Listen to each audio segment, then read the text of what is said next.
speaker view.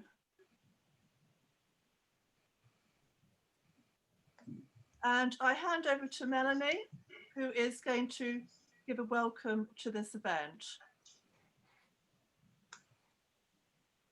Hi, good morning, everybody. It's my pleasant task to welcome you to Neurodivergent Voices, Good Practice in the Workplace in a Time of COVID.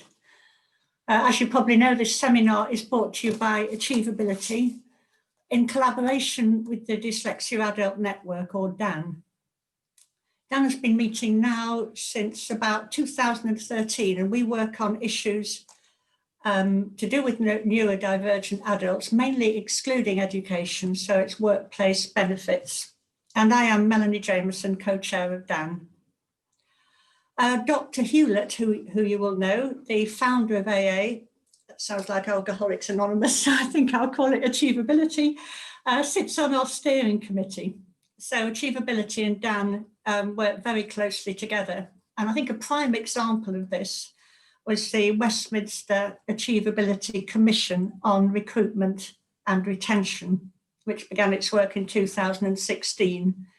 And this culminated in a report which you've probably seen called Neurodiverse Voices, Opening Doors to Employment.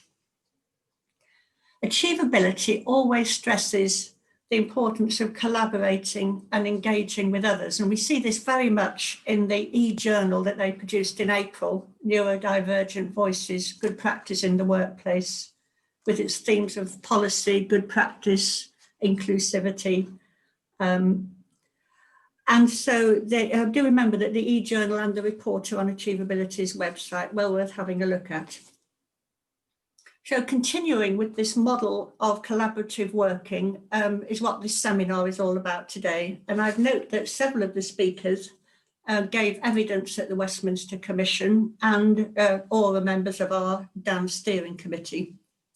So I have the task of thanking the contributors who have given their time to speak to us at today's event. So Tom Neal, ACAS Senior Advisor, Catherine Kinsley, Director of Dyslexia Assessment and Consultancy, Becky Morris, Director of the Disability Collaborative Network, Charles Freeman of CF Projects, Atif Chowdhury, CEO of Diversity and Ability. And I want to thank all of you for taking time out to join us today.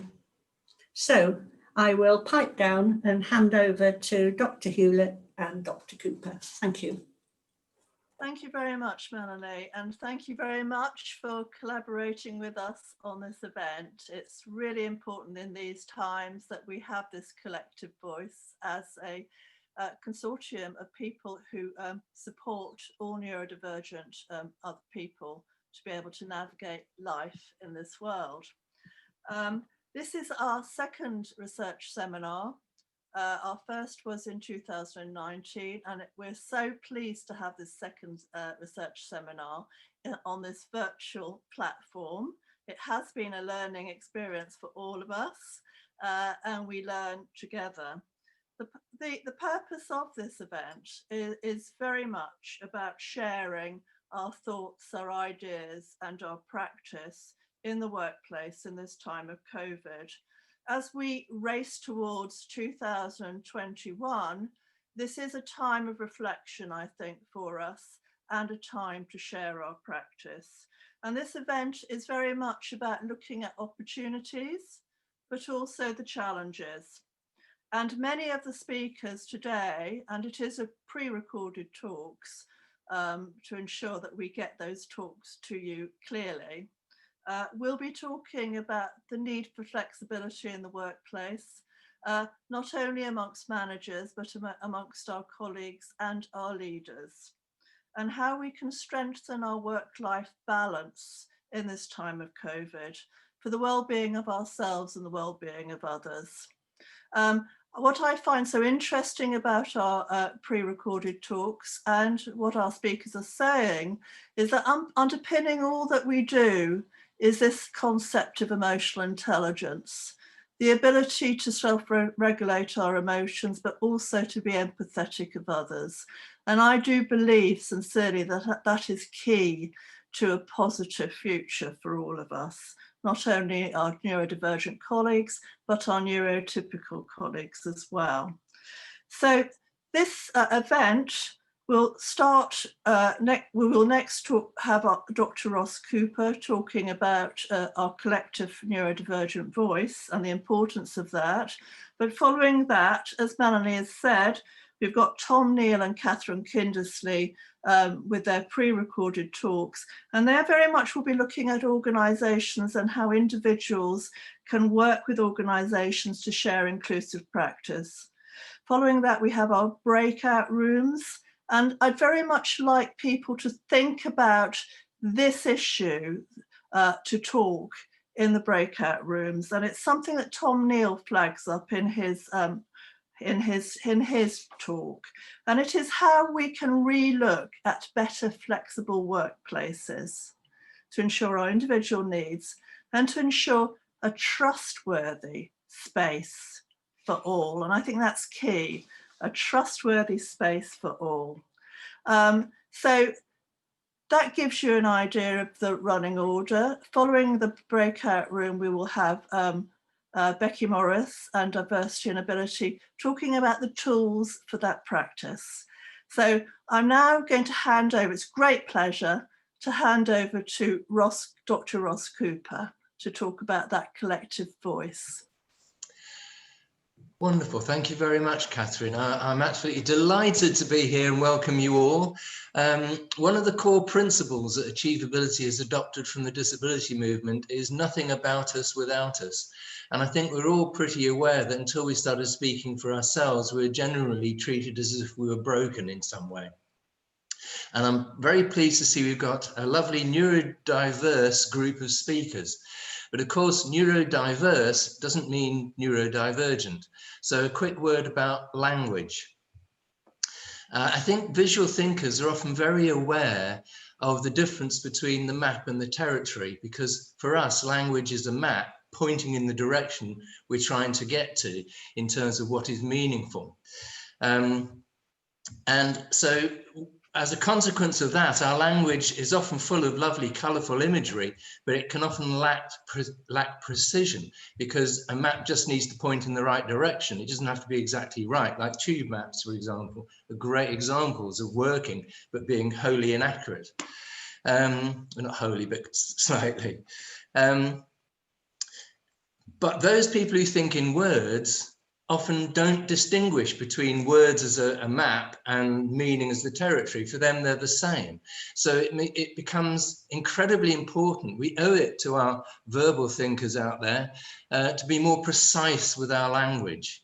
And I think that because language is developing, that's proved to be quite difficult. So we're trying to promote a consensus around language. So we use the words neurodiversity to embrace the whole of the human race. The whole of the human race is neurodiverse. That is, there are lots of differences amongst us. And any group of people is almost always neurodiverse, because it's unlikely that everyone will be the same in that group. An individual can't be neurodiverse, because that would mean being lots of different people at once. An individual can be neurodivergent. So when we're speaking for ourselves, I think it's hugely important to put language in its box and not be dominated by language. But it's also important, I think, to try and be precise so that people understand what we're saying. And that's really all I'm trying to say today. Our voice will be heard more effectively if we use more precise language around neurodiversity. So, Catherine, can I pass back to you now? Okay, sure. Thank you so much, Ross. What we're going to do now is we're going to share the screen for the first pre-recording, which is Tom Neal from ACAS. Please bear with me. It might take a few seconds for me to load up this film. And it would be good if you, in the reactions, you do a thumbs up that you can actually hear the film and see it. That would be fabulous. So I'm just now going to share the screen.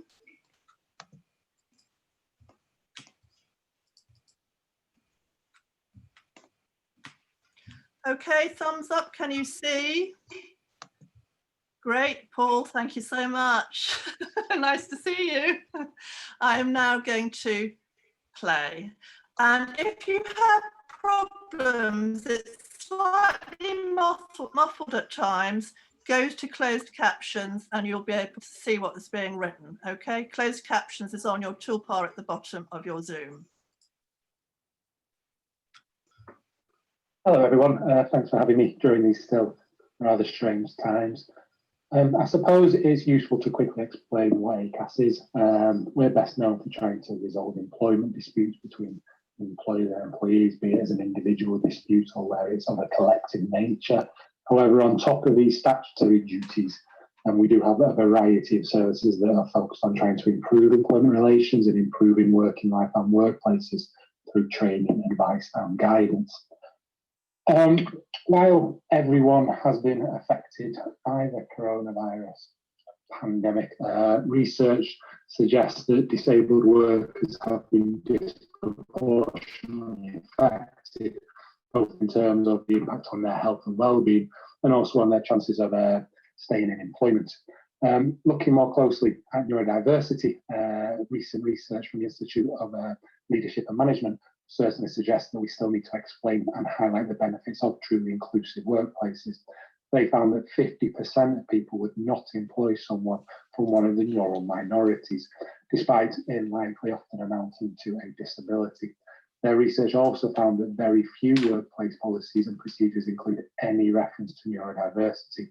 Of employers interviewed, only 27% have inclusion policies and 19% bullying and harassment policies which mention it, and only 21% offered any sort of training for managers and leaders on neurodiversity.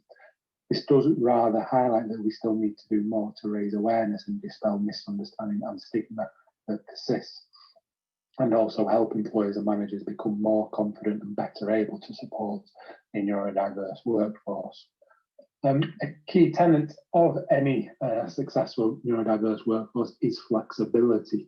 I only have 10 minutes, so I'll just focus on the headline points here. It feels rather strange, but I will start with recruitment. So mainly because it does feel strange because of, obviously there's so much talk at the moment in the news around redundancy, yet the annual CBI survey published in September this year revealed that 51% of firms were expecting to maintain or increase their permanent recruitment in the next 12 months. So it's not all doom and gloom, and opportunities are out there. As ACAS research found in 2016, recruitment processes are typically inflexible and often unfairly disadvantage neurodivergent applicants. So what can be done to make recruitment processes fairer and more flexible? Well, as a start, employers should move away from the bias of recruiting generalists over specialists using a standard set of criteria or behaviours for most roles within their business, no matter what skills are actually required to do the specific job. Instead, employers should endeavour to be more flexible around who they employ. The neurodiverse workforce containing generalists and specialists is likely to be more resilient and potentially have a greater competitive advantage due to having staff that approach problems in different ways. From the outset of any recruitment process, employers need to be more flexible in how applicants can apply for the role, offering different ways to complete the application form and providing sample answers to provide clarity on how to respond to the questions posed. Employers could even consider if they actually need to wait until the interview before applicants know the questions they will be asked, or can they be given in advance to allow applicants to prepare their answer. Moving on to the importance of flexibility in performance management. ACAS research found that neurodivergent staff were no more likely than other staff to have performance issues if they were given the appropriate support. But getting that support can often be lacking, and this has been exacerbated by COVID-19. One particular challenge presented by the new home working environment is the isolation issue and the absence of one-to-one mentorship so often required for certain neurodivergent conditions such as dyslexia or autism. Yet, good practice in this area is actually fairly consistent no matter the circumstances. A fundamental starting point is managers having the skills to be adaptable and tailor their management style to meet the individual needs of each team member. Emotional intelligence here is key, being self and socially aware. And for many managers, to improve in this area will require training. It's easy to forget that a key part of any performance management should also be around developing staff and enabling them to progress. However, for neurodivergent team members, managers again need to be flexible in what support they provide. A key problem that our research found was that neurodivergent staff often don't apply for jobs they would be good at due to a lack of confidence or not knowing how best to present themselves. So managers can support their staff by helping them identify suitable vacancies, say, or mentoring them into roles that best fit their skills. While neurodivergence will often amount to a disability, I've always found it troubling that whether reasonable adjustments are provided is often based on whether the individual can meet the definition of disability under the Equality Act, rather than focusing on whether the adjustment is easier for the individual to perform as the employer requires, and whether the adjustment is relatively easy to implement and affordable. Reasonable adjustments are, of course, a key part of any employers meeting their duty of care. Yet with the pandemic changing the world of work for many, it's important to think again about the adjustments and support processes already in place and whether they continue to work as required. For example, while a dyslexic worker may have software or a colleague to help when dictating emails, etc., do they have the same access to this support at home? Ad hoc support and regular catch-ups are also important. People can feel more self-conscious in the current climate and may not want to ask for help. And so again, having that emotional intelligence is key. One of the challenges with the move for many organisations to home working this year has been around trust, when managers cannot see their staff at work. So I'm going to finish by talking briefly about the importance of having trustworthy leaders in an inclusive workplace. An interesting and informative paper by Bath University and the CIPB highlighted that there are 4 qualities of trustworthy leaders: ability, benevolence, integrity, and predictability. Ability requires managers to use the knowledge and the skills they have to get the best out of all their staff. As we've already discussed, it's about being able to adapt their personal style to meet the individual needs of their team members. Benevolence requires managers showing that they care. This isn't so much about making assumptions, but about being approachable. Our research found that even with an employee who is actively seeking to support neurodiversity, employees typically still took 2 years to disclose their condition. So are you willing to offer adjustments to all staff, even if there does not appear to be a disability obligation to do so? Integrity is essentially about being fair. There's so much possibility of an us and them culture at the moment. Those not working versus those on furlough, those on reduced hours versus those working full time, those working from home versus those working in the office. It's essential that within workplaces there is not another us and them of neurodivergent versus other employees. In the end, we are all different with different needs and motivations. And actually, as the ACAS research found, everyone benefits from an inclusive workplace. Finally, predictability. Unexplained change can be difficult for anyone, but it can be especially stressful for neurodivergent colleagues. Immediate upheaval of lockdown, where there's a large volume of change with little time to process it or adapt, such as furlough, working from home or having to follow your workplace rules, or the more insipid evolution of mass working from home cultures, for example, around everyone holding a lot of video conferencing at the start. When all this happened, we're getting fed up with the overexposure and now avoiding calls at all costs. It does highlight how it can be hard for neurodivergent colleagues to handle these changes. As a recent personnel article explained, many individuals, especially autistic people, have routines in place which provide structure, safety, security, and help make sense of the world. Not saying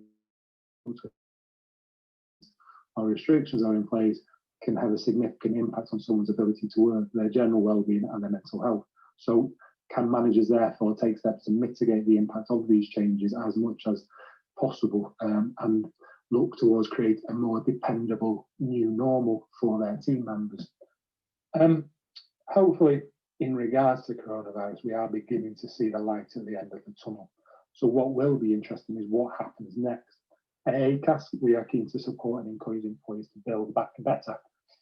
while it is perhaps tempting to just go back to what work was like last year, there is an opportunity to relook at the world of work and what can be done to provide better working lives. Flexibility to meet individual needs and trustworthy leaders would seem key elements to this, but we would welcome any insight or thoughts you have on this. And I look forward to the upcoming discussion.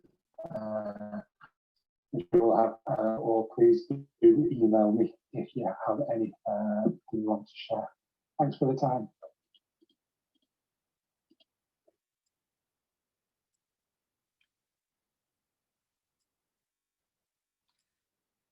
Okay, so that was Tom Neal. Do we have Tom Neal with us today? Okay, I am Tom. here, and firstly, apologies for the sound for various parts of that, where I've had to do a few of them, and it's never been quite as muffled as that, but I do hope that most people still got the gist of what I was trying to get at.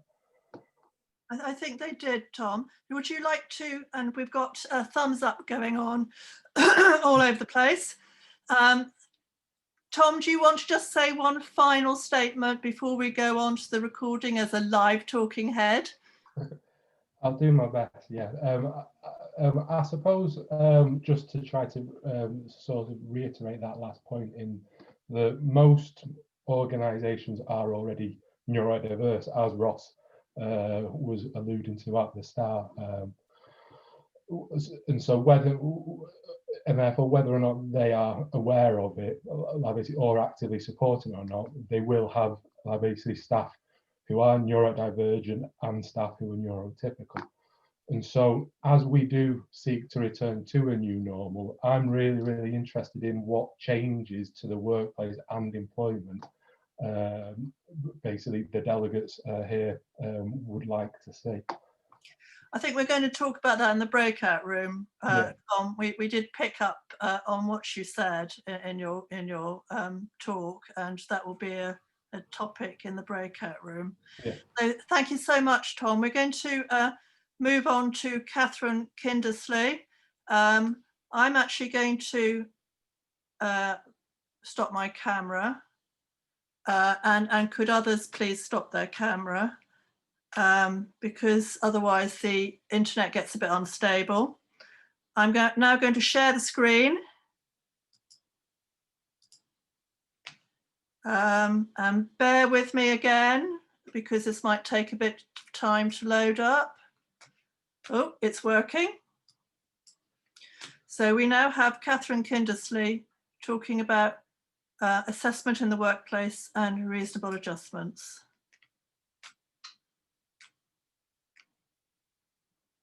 Good morning, everyone. My name is Catherine Kindersley. I run Dyslexia Assessment and Consultancy. We work with employers and employees to support neurodivergent individuals. I'm going to talk about workplace adjustments and good practice promoting successful performance for our neurodivergent employees in times of COVID. Changed workplaces. Workplaces have had to adjust to survive and have changed in ways we could not have imagined in February of this year. In managing change, we must build on good practice and not abandon it. I draw on key themes of the AchieveAbility e-journal published in April this year, and I said, for successful and productive working, the barriers preventing neurodivergent employees from working effectively must be removed. What needs to happen? We need to develop awareness of neurodiversity in workplaces. That will change attitudes and cultures. That will enable line managers to engage willingly with making adjustments, so that they will be able to support the neurodivergent team members appropriately. Now, with the current widespread adjustments to working practices and established processes, is this a time of opportunity, of optimism? But let's maintain well-established processes. And we know that the assessment of individuals leads to bespoke adjustments being made. So very briefly, the diagnostic assessment to understand the most appropriate support. The workplace needs assessment and the discussion to identify bespoke and particular workplace adjustments and involving the line manager. Recommendations will often include assistive technology and assistive software, and of course, training on the software. And specialist job skills coaching, introducing and developing strategies for the employee. And importantly, awareness training for managers and their teams to encourage a style of management and culture which is inclusive and flexible. Each stage will help to increase awareness and improve practice.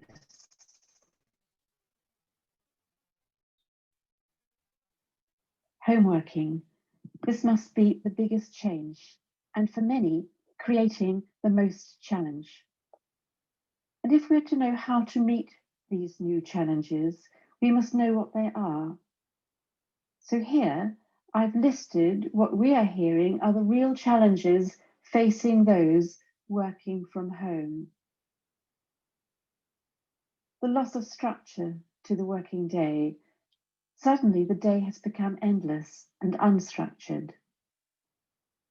Lack of appropriate space. Homes are not normally set up as workplaces, and for a range of reasons, space may be restricted. The back-to-back Zoom meetings, team meetings, it's assumed, isn't it, we're always available. The loss of one-to-one meetings with the line manager. Time is pressurized for line managers too, and these seem perhaps the easiest things to drop, let go. The all-day electronic communication and emails, everything's gone online. The loss of personal interaction with colleagues. When working from home, there are so many distractions, all those things we must do.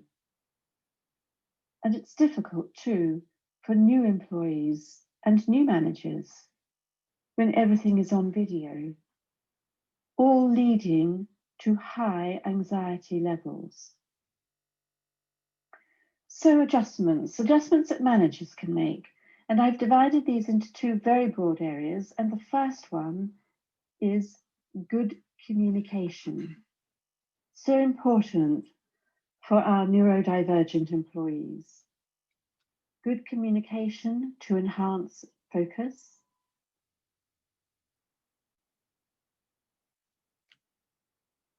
Engagement and productivity. Now, some of these suggestions, recommendations, is really important when people are working in isolation. Provide clear and concise communications, whether it's written or oral.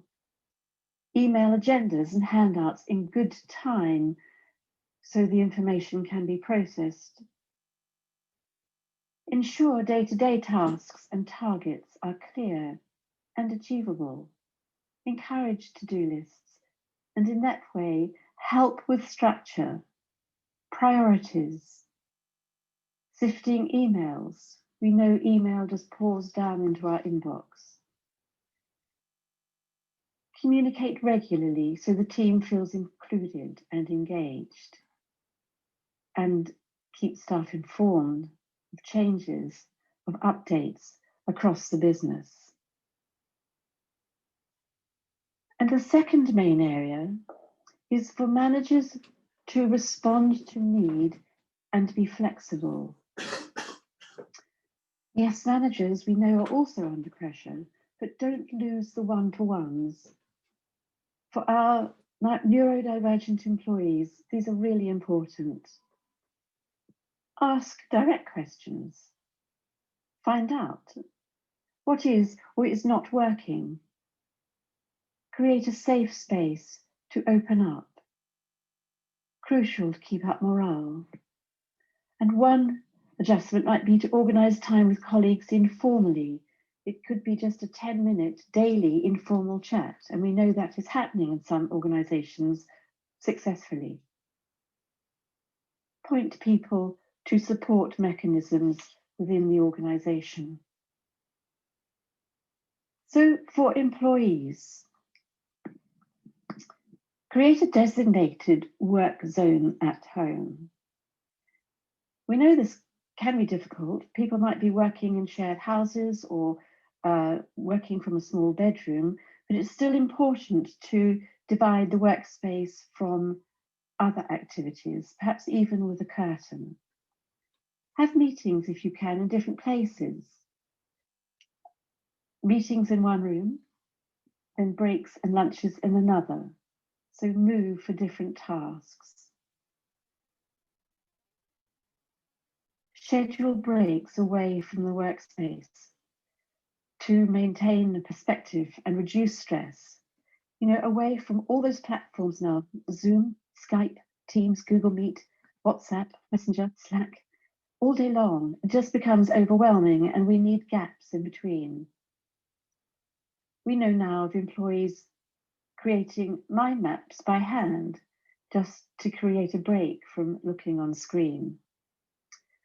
So structure the day, create a rhythm for the day.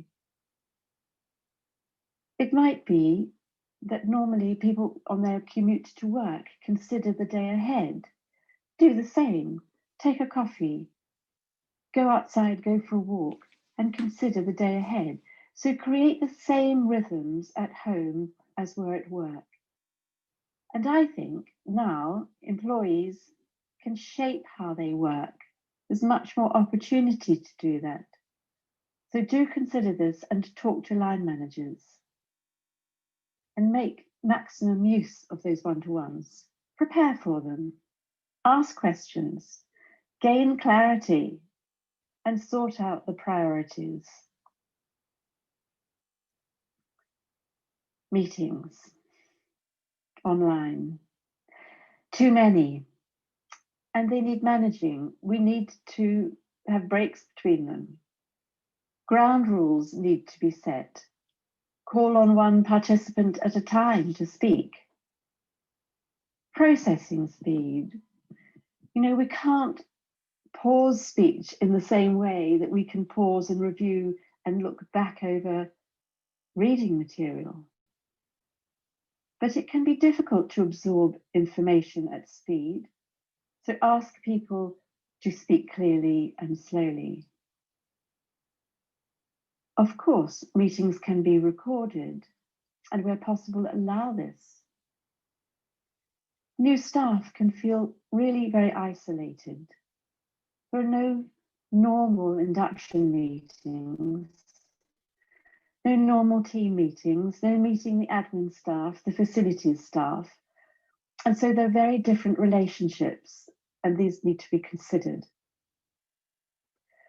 Equipment and assistive technology. WFH, work from home. And what's important is to replicate what was available at work. It might be that all the licenses need to be loaded up again onto laptops. 2 screens, a large second screen, so that information can be spread across screens, supporting working memory. If there was a shared printer at work, there needs to be one at home. Many people prefer to read a hard copy rather than always on screen.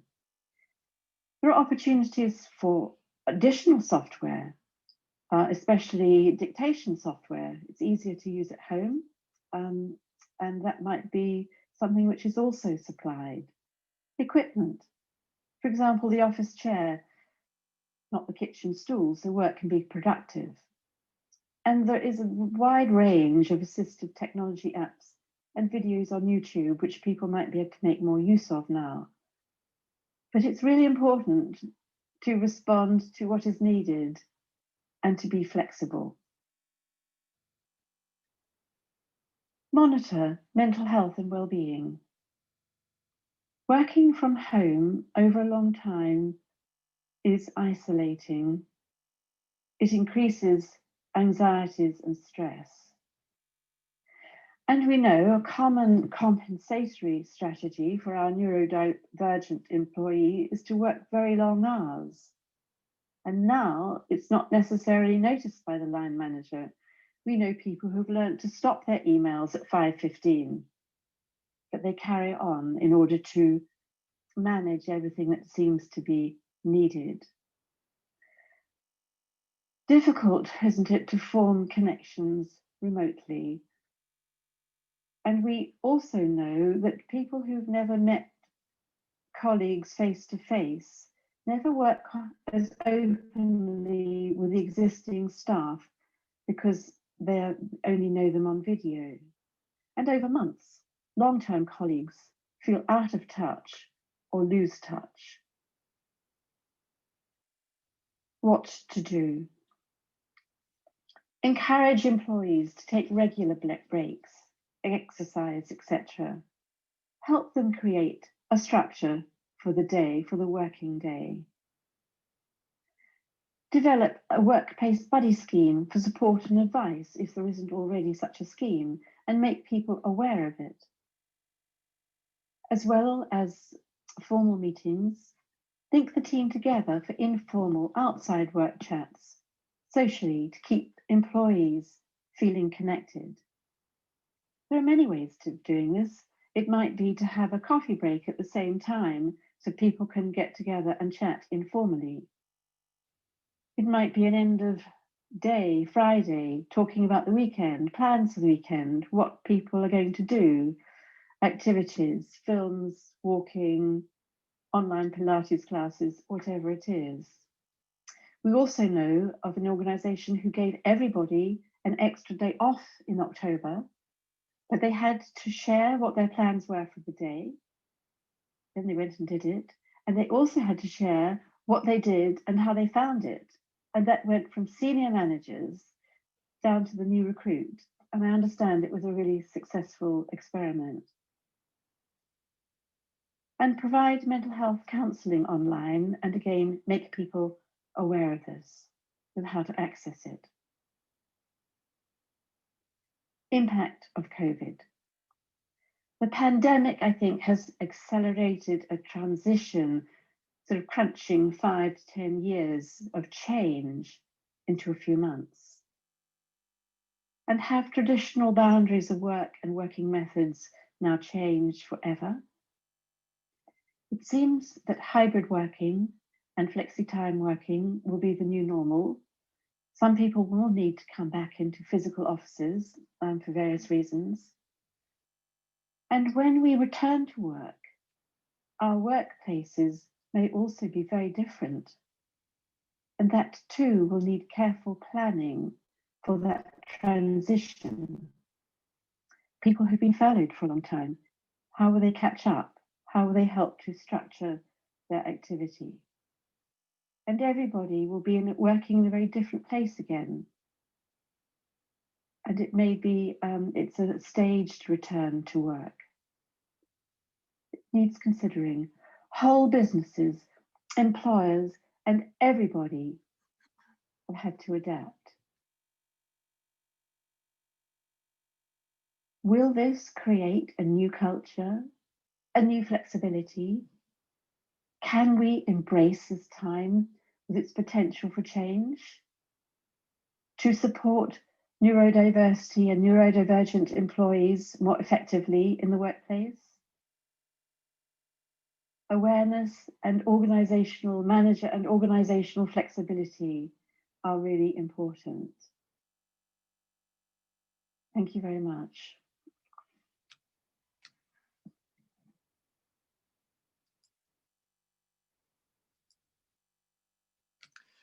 Well, thank you so much, Catherine Kindersley. we are now going to go on to breakout rooms, but while I assign people to breakout rooms, and I'm going to do that manually actually, Catherine, would you mind being our live talking head and just saying something a bit more about your talk just then? You need to unmute. There we go. We're getting there. Hello, everybody. Well, yes, I think perhaps as I said at the end of that little presentation, there's a fundamental key, isn't there? And I think a fundamental key is to raise awareness in the workplace. It's the awareness which is key. And I do think that with all the sort of flexibility and change which has gone on, there does seem to be a new opportunity to do this. And so I think a really important discussion point would be, how do we do this? What can we do? And there must be so many different ways that we can help to raise awareness and take this forward. So in the discussion, as well as being perhaps through AchieveAbility and Dan and together. So great, thank you. Okay, thanks so much, Catherine. While you were talking, I have assigned the breakout rooms. And again, thank you so much to Tom and Catherine for all their time on their pre-recorded talks. These breakout rooms will be for 15 minutes. And the topic that we hope you'll talk about is how do we relook at better flexible workplace for the future? And particularly actually for trustworthy working environments. So I'm going to open the rooms up. It's probably quite good if you stop and open your camera so you can see each other when you get into the room. I will be in the main room, so if anybody wants to escape, I'll be here so you can talk with me. And you will get a 30-second announcement. Well, no, before the end of your meeting, you'll have an announcement 30 seconds before the end of your breakout rooms. Okay, then, I'm opening up the rooms now.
So can I ask room one if they can feed back? I know that Amanda and Anna and I think Atif were in that room. So could we have some feedback from people?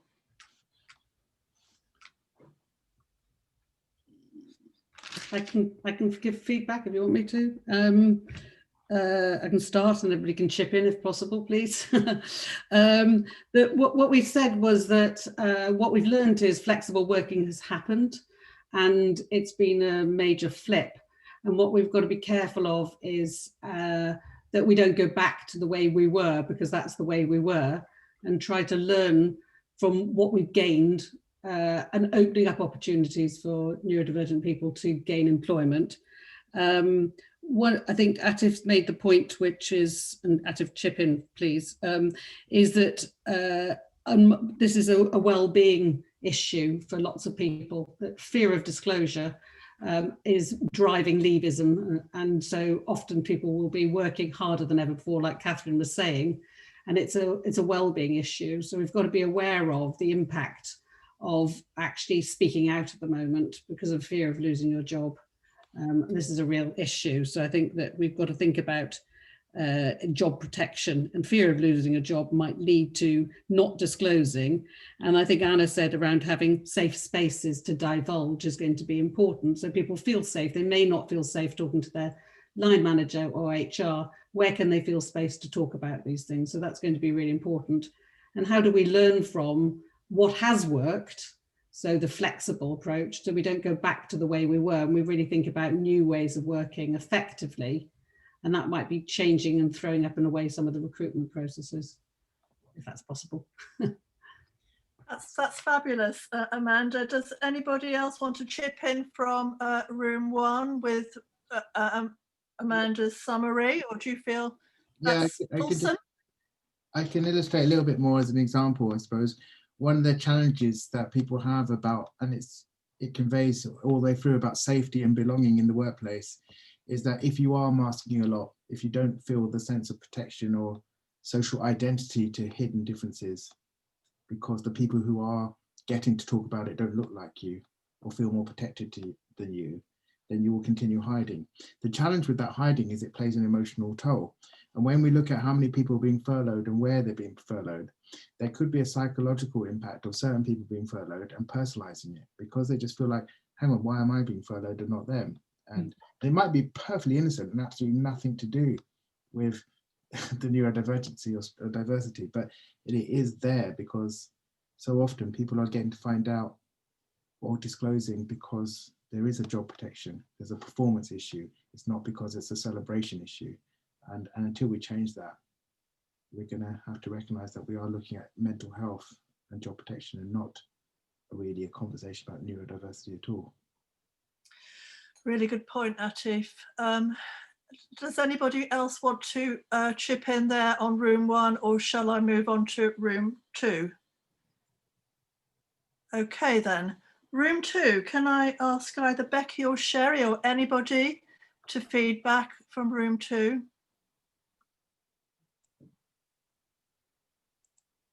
I don't mind. Oh, Barbara, would you like to say something? Are you okay? Yeah, I don't mind. So we were talking about when it comes to the lessons learned from the lockdown, we felt that there has been a cookie cutters type approach in respect of back-to-back, like what Catherine was saying, the back-to-back Zoom meetings, being able to have workplace adjustments fit within the workplace setting. I think that's a really interesting area, because it's almost like when it comes to working from home very quickly, those particular plans and strategies aren't there to transfer licenses and support into the home. The key thing is with that is, from my own work, it's that reflection that that could happen at any given time. So it's enabling businesses to be more aware of being able to provide this opportunity for people to work from home, but also that this could happen at any time, not just within the pandemic itself. Another thing is the people are also talking about the self-advocacy element, that there is still a great deal of self-advocacy in regards to neurodiversity. And that backs what Atif was saying in respect to there needs to be more celebration and less about performance issues. Another thing that we were also talking about was the situation in respect to that we're invisible Some people won't even measure the data of how many neurodivergent people are working within their organization or within a particular sector.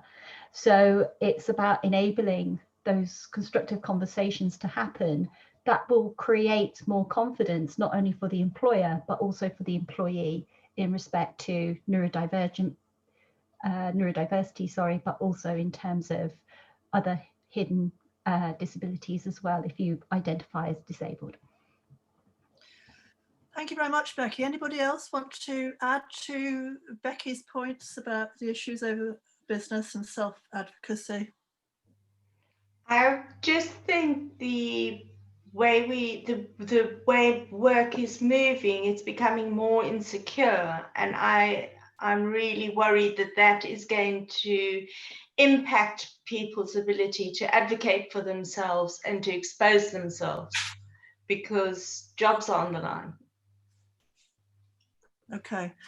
Catherine, one of the things which I think Brian brought up was the way in which many performance management programs in businesses don't really take any allowance or account of neurodivergence. And although someone may be doing extremely well in one area, because they're perceived to be underperforming in another area, they get put on disciplinaries, get screened out, probably disproportionately get furloughed. And there is just a huge need to make organizations much more aware of how their performance management system is institutionally discriminating against ND people.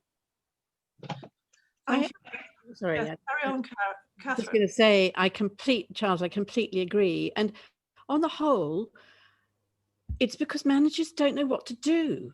They have no idea of what sort of adjustments they should be making. So you go in and you start talking and they say, oh, okay. So is that what we should be doing? And we say, yes.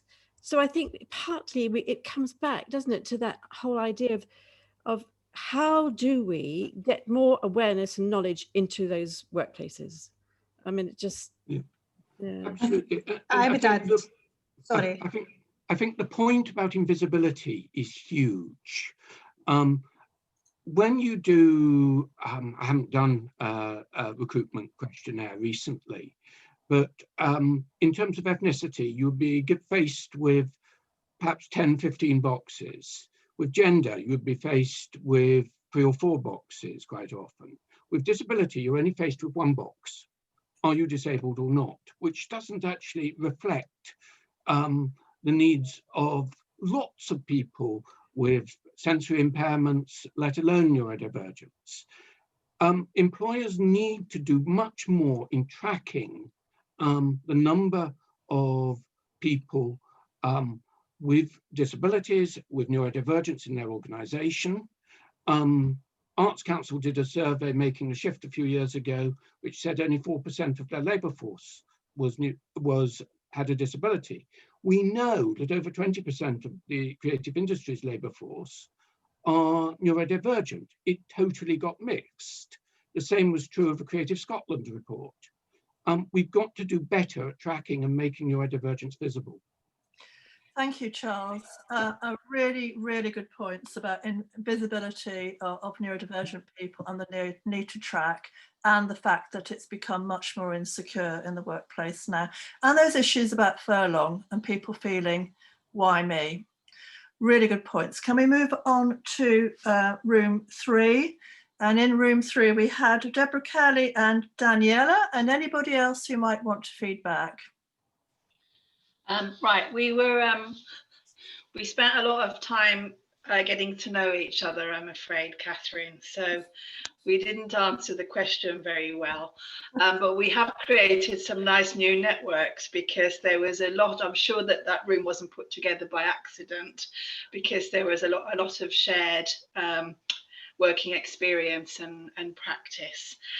I think that what I did pick up were things that have already been said, in a way that there have been some positives about this around engagement. For example, we're talking about students, but of course there's also a negative. I mean, for my own part, what I heard at the beginning of this morning sounded quite, I said this in the breakout room, sounded quite optimistic. There does seem an opportunity for change, but also surely employers, when they get the show back on the road, that's what they're going to be most interested in. Is this going to be a priority? Is it going to be a priority? Yes. Is change going to be a priority? What do other people think? And also, obviously, other people can say things that we didn't really get a chance to say in the breakout room. I just worry that you know, there'll be certain changes that will be seized on for the benefit of the organisation, but not necessarily for the benefit of individuals. Well, the point that Charles made earlier, which is the need to have much more awareness and track neurodivergent people, is a really important point. And I'm thinking that this recording of this event might help in some way. If we share this recording and everybody's happy for that recording to be shared, because there's some really important points that are coming up. Thank you, Deborah. Is anybody else wanting to contribute to room 3? What was said? Although it sounds like it's a bit of a social in there. I'll have you know that it was highly professional. Oh, good.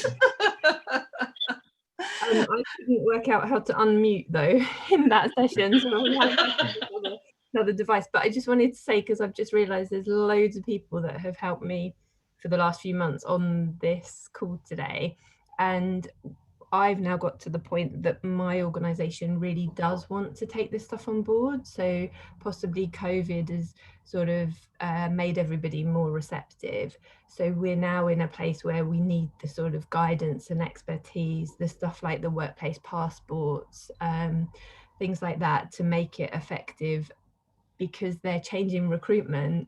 But what we're realizing is what do we then do once people join to support them and sort of aware of the things that can happen. So I just wanted to say that really, that it feels like that might have impacts across property generally and sort of the infrastructure side. So there are lots of professions involved in it.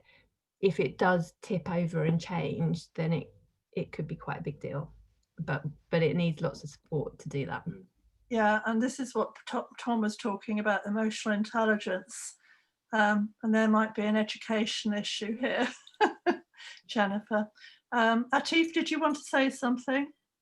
Yeah, I think that it's a challenging time, of course, but I worry that we're talking in the context of employers that have a lot more flexibility and choices, as if there's this, you know, a giant monolith of the employer. When I think about, look, there's 25 years of the DDA now, and it's 10 years of the Equalities Act. We've got two choices: to look at large organizations to say, look, what's it been about? What those last 25 years, what's that last 10 years been about? If you're going to recoil such great work just in a time of panic and change, because the diversity of thought, lived experiences, the assets of those, when they're supported well, are the only thing that make people get through crisis. We've seen that the world is, I won't spend too much time on that, but we've seen such great evidence of that in the past when historic upheavals have happened. The challenge is to remind folks of that, to show it, to demonstrate it. There are cases to do that with, plenty of them. But the worry is that we're talking about the economy so far, at least, as if it does get to make all these choices. And 92% of the UK economy, the employer economy, is small, medium enterprises. They don't get to do the giant things. They need the support to be agile, to stay agile. They are also facing their storm in much smaller boats than we sometimes realize. But that doesn't mean that we're there to be forgiven if they're complacent or non-compliant. But it does mean to recognize, how do we stay really agile with our lived experiences, with our strengths, with our assets, to help them really respect and stay, you know, in true spirit with the changes that have happened, with the DDA, with the Equalities Act. How do we help those small, medium enterprises? I'll stop on this, but what we do see often is giant corporates in the FTSE 100 getting to showcase what they've done on disability confidence, disability leadership, and they get a lot of extra cookies for that, and maybe they deserve it. But I'm much more excited when I see small organizations being able to do that and when they get excited by it too, because these experiences are in their families too. Yeah, thank you, Atu. Really, really important point. And thank you, Deborah, for feeding back from your professional group. We're going to move on to room 4. And I think we had Catherine Kindersley in there, and Kim Brown, and James and other people. Would you be able to feed back, please? Okay, I'll just start off with a couple of very brief points. One was that there's just a huge range of organisations, and for some people, COVID and changes has been really positive, and for others, it's been really difficult. And I think James will probably want to come in there because, you know, not all change has been at all looking at the employee or supporting the employee's work, but just the organisation, and perhaps people are taking advantage of that. And just the other thing, really important points, I think, was about building trust, because that builds motivation and that builds loyalty and all the things that flow from that. Yeah, there was some discussion around that. Okay. James, did you want to come in? James Carroll. Hello. Yeah, I guess my main point, I mean, not everything we were talking about was negative. There were some positive things on how you can actually balance your work life, and you've got more time to spend with your family, more time to, I don't know, go out for a run or do exercise or whatever, more time to sleep as well. So there were positive things, but I think my main issue was if we're investing as an employee, if we're investing or expected to invest a lot of time to create new ways of working during the lockdown, then the employer also then needs to invest in us as well. And they need to give us security of, you know, when lockdowns happened, where are we going to work from? Are we going to have private spaces to work from? Are we going to have an office to go to where we can meet other people? Or are we just expected to continue working from home, and then, you know, and they benefit the most from it? I mean, because when we retire, you know, we're going to be stuck at home a lot. Do we want to be working at home a lot as well? Yeah. Thank you, James. Anybody else from that room would like to say something?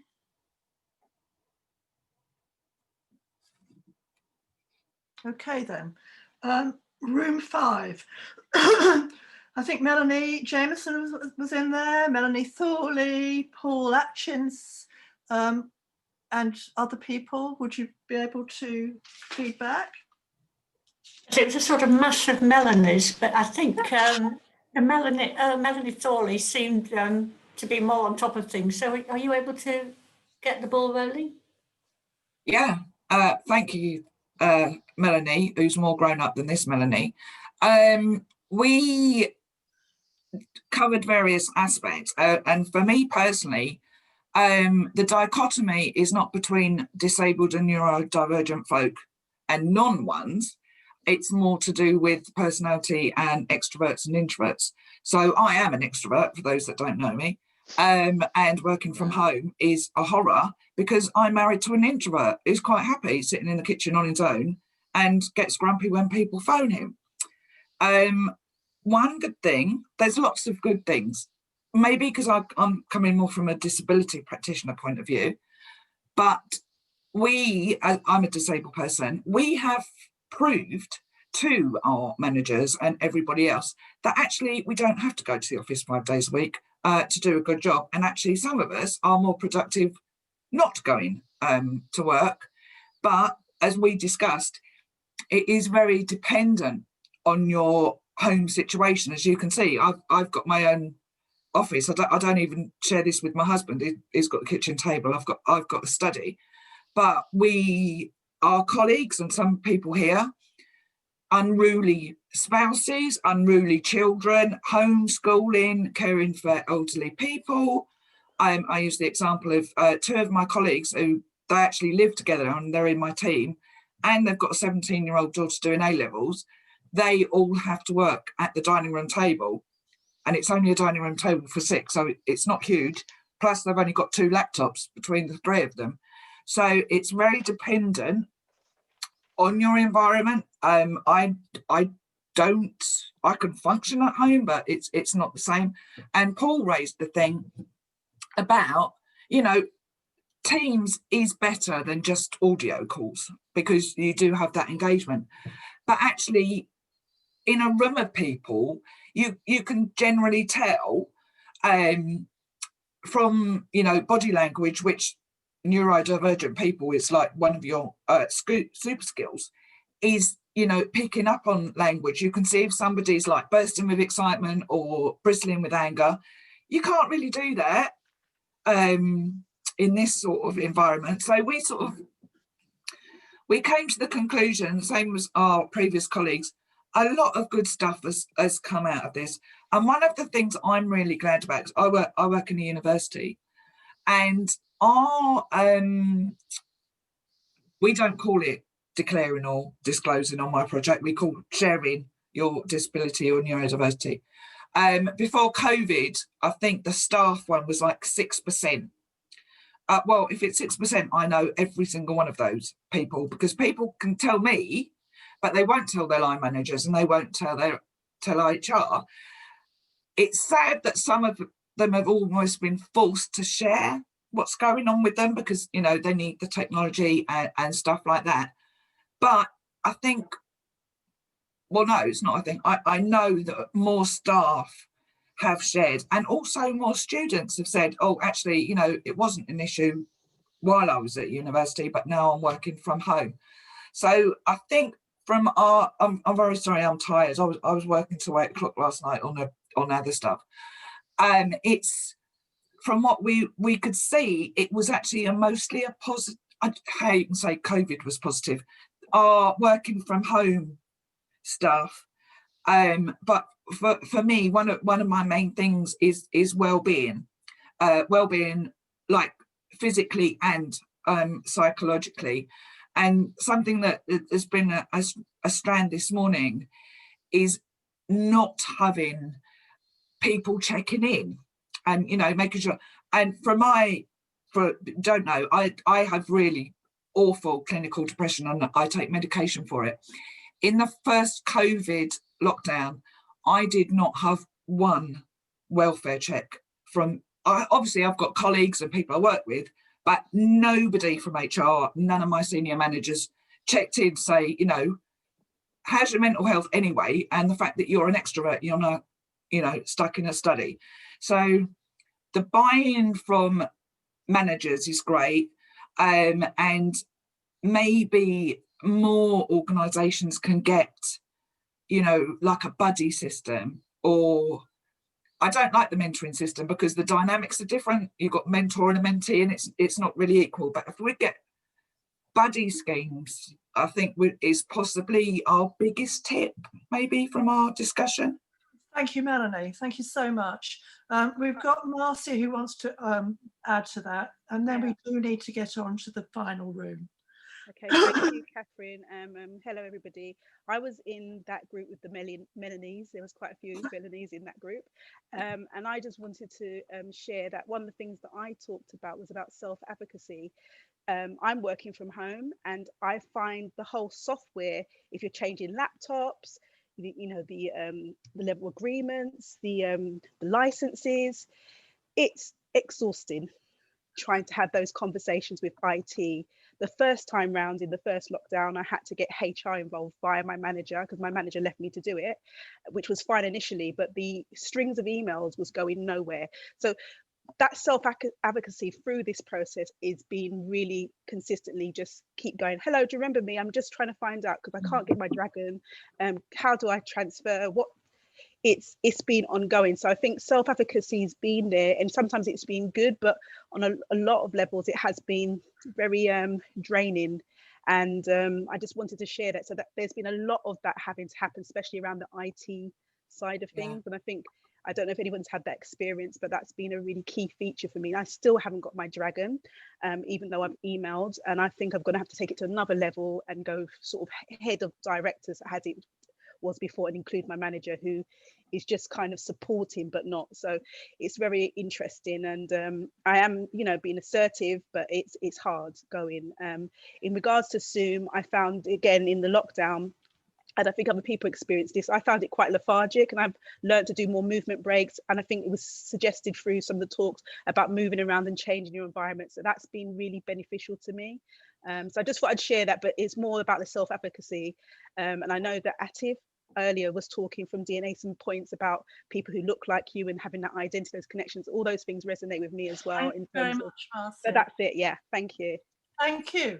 Does anybody else from that room want to say anything before we get on to the final room? I don't know if Lois is still there, because she said something really important about screenings from the perspective of, yeah, if is Lois there? Sorry, yes, I am. Sorry, I've. Oh, okay.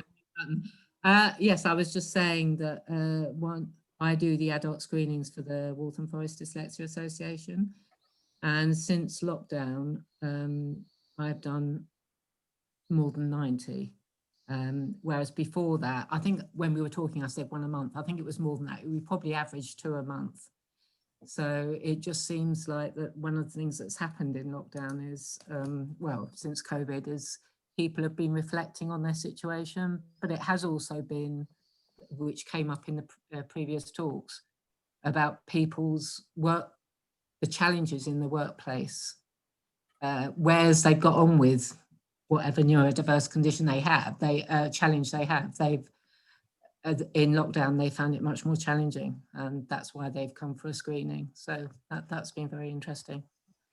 Thank you, Lois. I have been reminded by Becky Morris that we are going over time and that we will have to pay a bit more for the speech to text writer. But actually, I do feel this is such an important discussion that AchieveAbility will bear that cost. And we need to be inclusive of as many voices as possible. And this is your chance to say what you want to say from your breakout rooms. So thank you to room 5. Can we go on to room 6? That's the final room. And I believe that Ross and Tom Neal were in that room. And following that room, we will just have 5 minutes of Q&A for you to ask Tom and Catherine Kindersley any questions from their talks. And please do keep an eye on the chat, because there's some really, really useful messages coming up on the chat from our colleagues. Room 6, Ross or Tom or anyone else? Yeah, I'm happy for others to speak. I think that what we focused on, from my perspective, was that having businesses being forced to allow their employees to work from home has perhaps changed the attitude of managers to working at home, because previous to that, most managers really used presenteeism as a way of gauging worker commitment and productivity, when actually it's a very poor measure. And what they've been surprised by, I think, is that a lot of people have worked really well at home. So then the question is, how do we maintain that? How do we get that information out there? And Tom pointed out that there's been some research that shows that this has been very productive. And so I've asked him to look that up and share it with us. And I think from my point of view, that was the main thing to come out of our discussion. Would others like to add to that?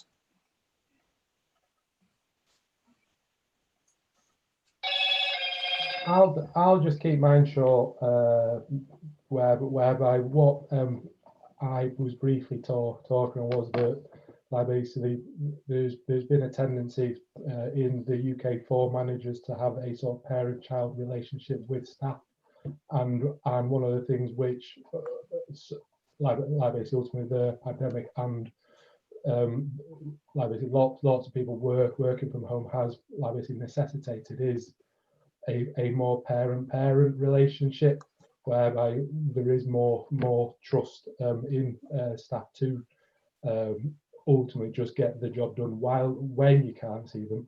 Having said that, there has been basically stories and questions around, well, how can we like basically keep a check on staff? Can we put software onto their computer to check what they're doing, etc., etc. So it's not perfect, but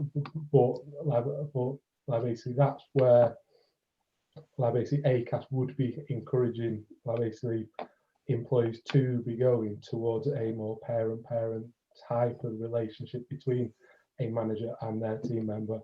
But then that does also sort of necessitate probably a change in a manager's role, and basically part of that, as I did say in my talk, would require a lot of managers to actually get basically additional training and support themselves to gain confidence in basically approaching their management in a different way, and also ensuring that they've actually got the time to basically ultimately focus their role on supporting staff rather than on overseeing them. But that's where I'll finish my point. Okay, we've got Achieve who wants to contribute, but can I, before Achieve does, can I ask if there's anybody else from that room who wants to say anything?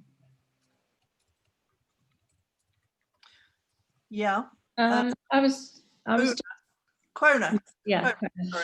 I just made the point that because we have a huge number of international students, and because of COVID, they've all stayed in their own countries. So we've had to adjust our teaching practice to fit in with their time zones. So we've had to be flexible.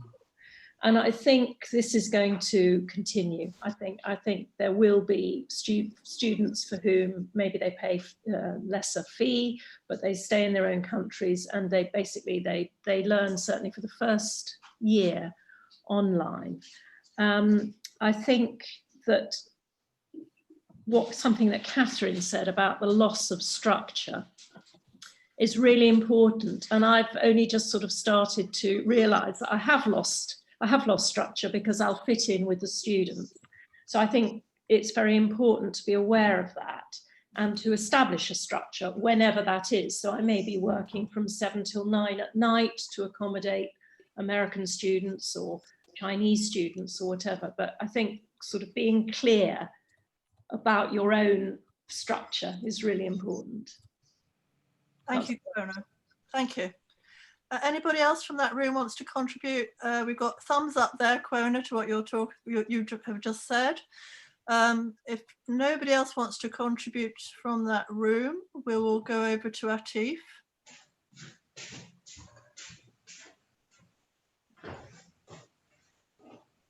Hi there, Atif. You're muted. Sorry, hello, sorry. Really, I said my best bit. No, sorry. Rossi, it was really good to hear. I mean, look, there's you're right, and it's that parent nurturing child dynamic and power and powerlessness that is very rarely talked about. When we talk about belonging, we often don't recognize those who are powerful and powerless in those relationships and policies. I guess I'm thinking in my mind, when I think about, physical presenteeism versus emotional presenteeism, and they're not the same thing. And when we are looking at the relationship of working online, so much of what I'm doing now is about pitch, tone, body language, enthusiasm, intonation, eye contact. For a lot of folks that are struggling to interpret those behavior patterns for perfectly good reasons, it's harder.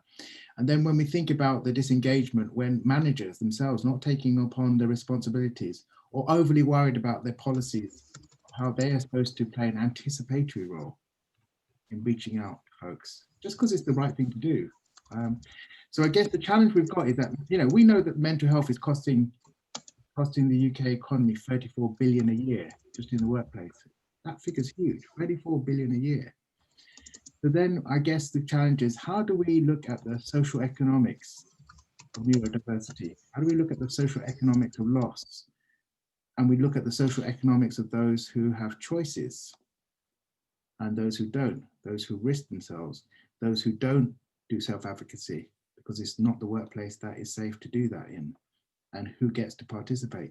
This is more of a challenge is physical presenteeism is one thing, but disengagement workplace presenteeism. I'm not even talking about absenteeism. I'm talking about workplace presenteeism when people are not engaged.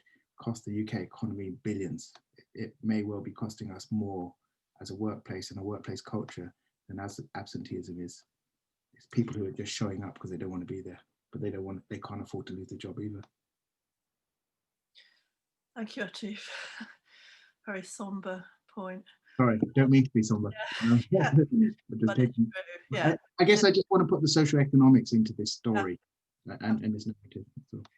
And it's that fear, isn't it? That underpinning fear of economic insecurity. I'm going to hand over to Ross to do the chairing of this 5-minute session. I think we should just have 5 minutes just to ask questions of Catherine Kindersley and Tom Neal. You might be, talked out now, but you might still have some questions. So could we have some, Ross, I'm handing over to you, but 5 minutes, because then we need to get on to the next presentations. Okay, so have we got any questions? It's quite hard for me to see, but if you can flag up with a thumbs up or something, I can see who you are. I'll let you know as well, Ross. Okay, we've got Marcia. Yeah. Sorry, no, I'm okay at the moment. Sorry, I put the thumbs up by mistake. Sorry. Oh, sorry about that. Okay, Quona. Yeah, I wanted to ask Catherine, I mean, I know I've talked to Catherine about this before, but I thought it might be helpful for everyone to hear. How do you engage with your HR team and actually get them on board? With a lot of our staff, a third of our staff probably have either dyslexia and or dyspraxia, and it's just sort of breaks my heart that they have to keep pestering HR for months and months and months before they can get an assessment.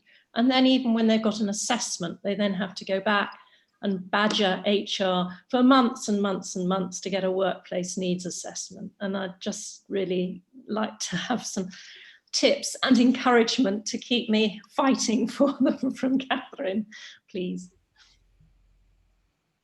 Well, okay, Quena, that's a big question. Like we've, this morning we've raised some really, really important issues and big important things that we need to look at how we can deal with. I mean, that question of HR, well, they need training. And I think maybe, Quena, you have to go up above HR because they have been so resistant. It's a very tricky thing, but another way is also to get your employees to go in a roundabout way and get more people contacting HR. So I think we have actually seen some sort of response recently. So, a multi-pronged approach if possible, plus these desperate employees who need help, need support or adjustments. They don't need help and support. They just need people to recognize what they can do in the right sort of way. Multi-pronged approach. Thank you. Perhaps other people have ideas too.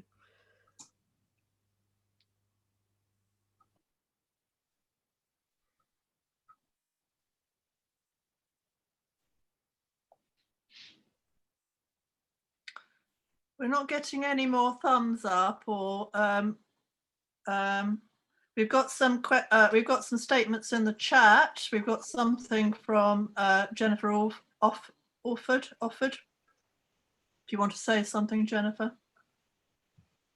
Just again, thanking everyone in this group and Nancy Doyle for pointing out access to work. For me, because I could do it as a new starter, that's what enabled me to get adjustments, because things get split between HR, digital and health and safety. And so that adds to the complexity of it. And then we also have this informal, well, it's now a neurodiversity network. And so that's gaining attention, but that sort of power of having several people talking about the same experience. So I think networks and access to work are great. Okay, thank you. In the chat, there's a question from Brian Ross, And I think it might be a question for Tom Neal, actually. Brian, do you want to actually ask that question? Yes, I've tackled the situation by I mentioned in our breakout group. One thing I've come across in my company situation, I've now been retired several years, but I've known organisations that have got a diversity policy, but they haven't got a policeman. They haven't got an executive on board who's actually driving the policy.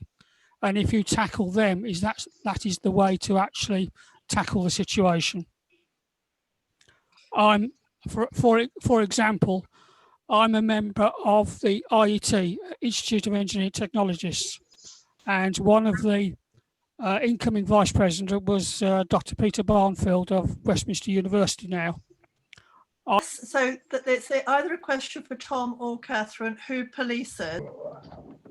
I suppose, basically, how I'd be, basically, the difficulty that we have, which you possibly heard in my presentation or you missed because it was muffled and being rifled through, was around the fact that recent research indicated that around only a quarter of inclusion policies reference neurodiversity.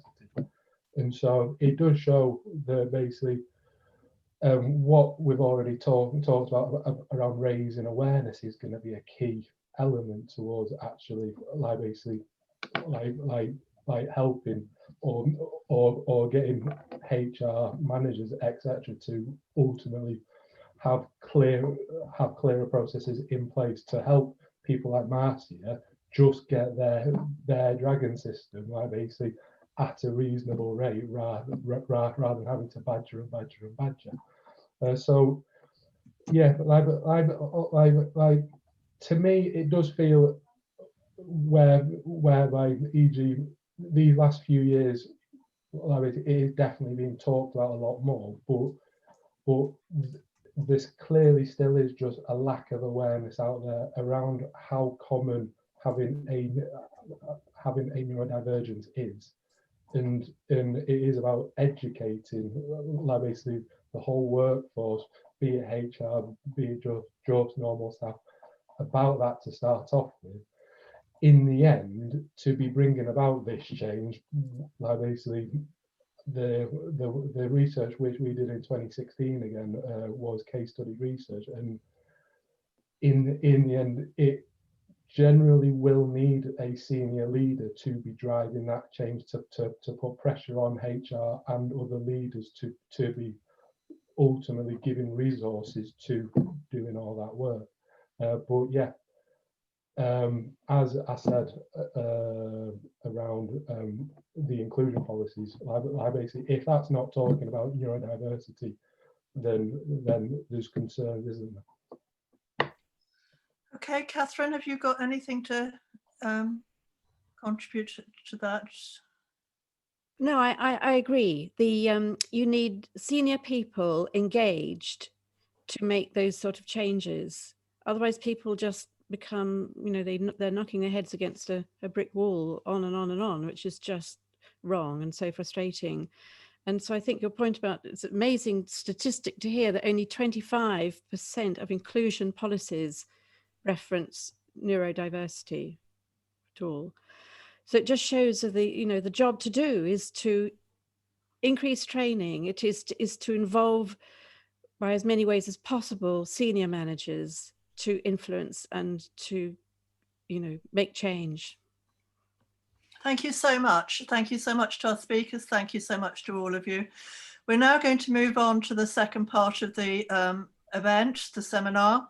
And I'm going to share the pre-recording by Becky Morris, and I think it's Sarah Simcoe, about the passport program. So if you could mute and turn your cameras off, that would be fabulous.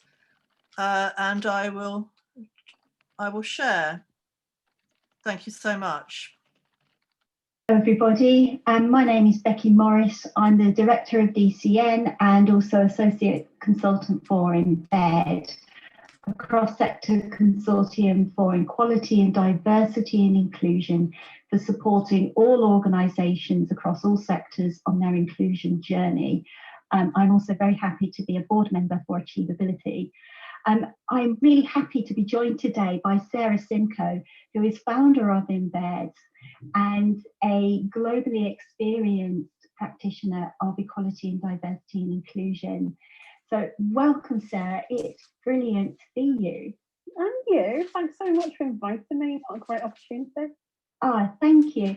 Before I forget, just to let you know, this is I'm going to audio describe what I look like. So I am a white woman with square framed glasses. I have short brown hair, and also I'm wearing a black jumper. How about yourself, Sarah? You know, we're going to sound very twinning in our outfit. So, Sarah Simcoe, white female. I have long brown wavy hair. I'm also wearing black rimmed glasses, squarish kind of glasses, and I too am wearing a black jumper. It's that time of black jumper wearing. It's getting cold now. Right, I'm just going to whiz through this. So what we were going to talk about today was the passports. We know that a global society is becoming increasingly diverse, and organisations across all sectors need to make a conscious effort to ensure that they enable individuals and communities from different backgrounds to thrive together. We know that for business to thrive, we need a diverse workforce, which are multidimensional thinkers, creative problem solvers to adapt and change business models and engage flexible working practice to navigate through COVID and all of its challenges. But having this conversation is really difficult, particularly if you have a disability or a neurodivergent. I'm dyslexic, or your needs have changed from picking up a child from school. This can all be really, really difficult, particularly if you work in a competitive sector, such as culture and the arts. But the key thing is that what we're going to cover today is a key tool in relation to that conversation, and also to support people in the workplace if they're neurodivergent, they're disabled, if their needs have changed, and to support employers in that process as well. And these are passports.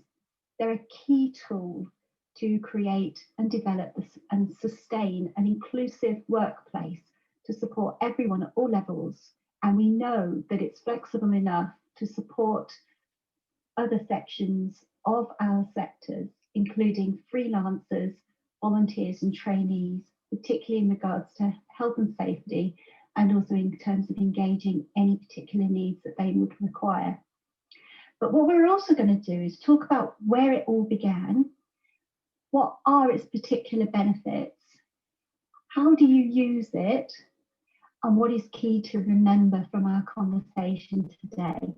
I'm also conscious that we have 10 minutes, so it'll be a bit of a steam train ride through, but what we will do is we're always available to talk about this, and if you need help or you want further information, just pick up the phone or send us an email.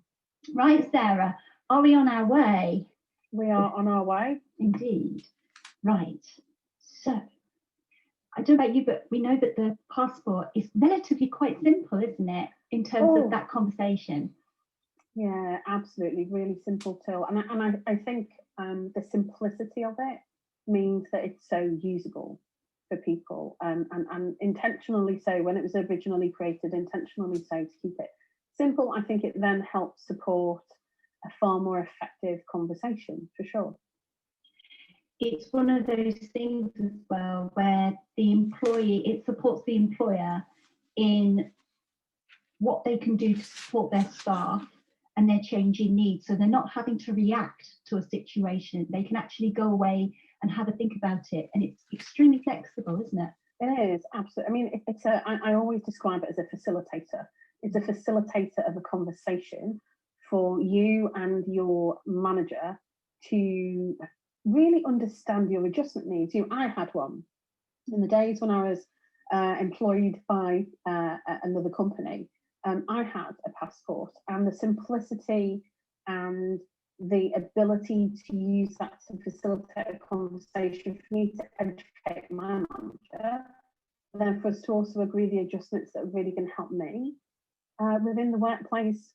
I found it's just so useful for me to set out the support that I need, more so I can thrive as my authentic self in the workplace.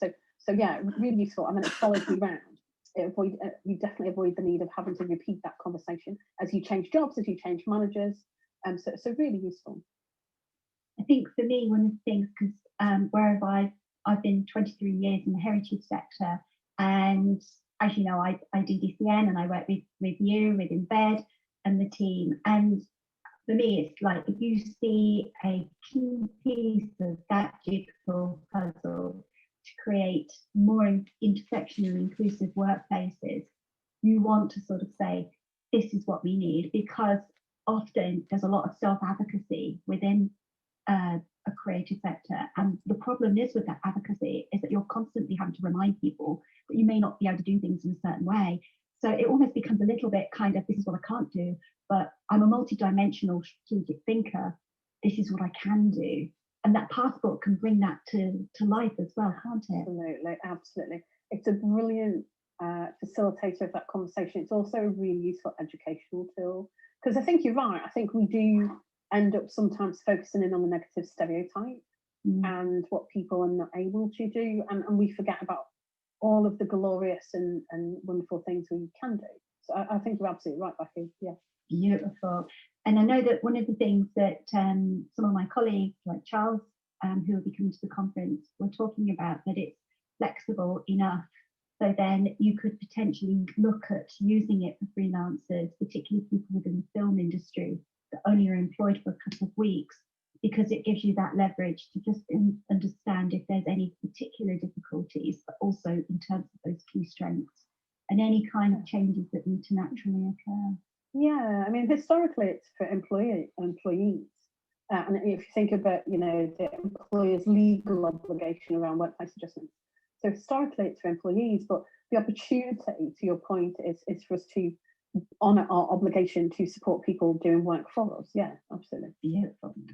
Right, so in terms of how it all began, it's been originally designed by BT about 15 years ago, which is extraordinary. And it was a response. That's what I love about this. It's the idea that of people thinking and creating action-based solutions to resolve an issue.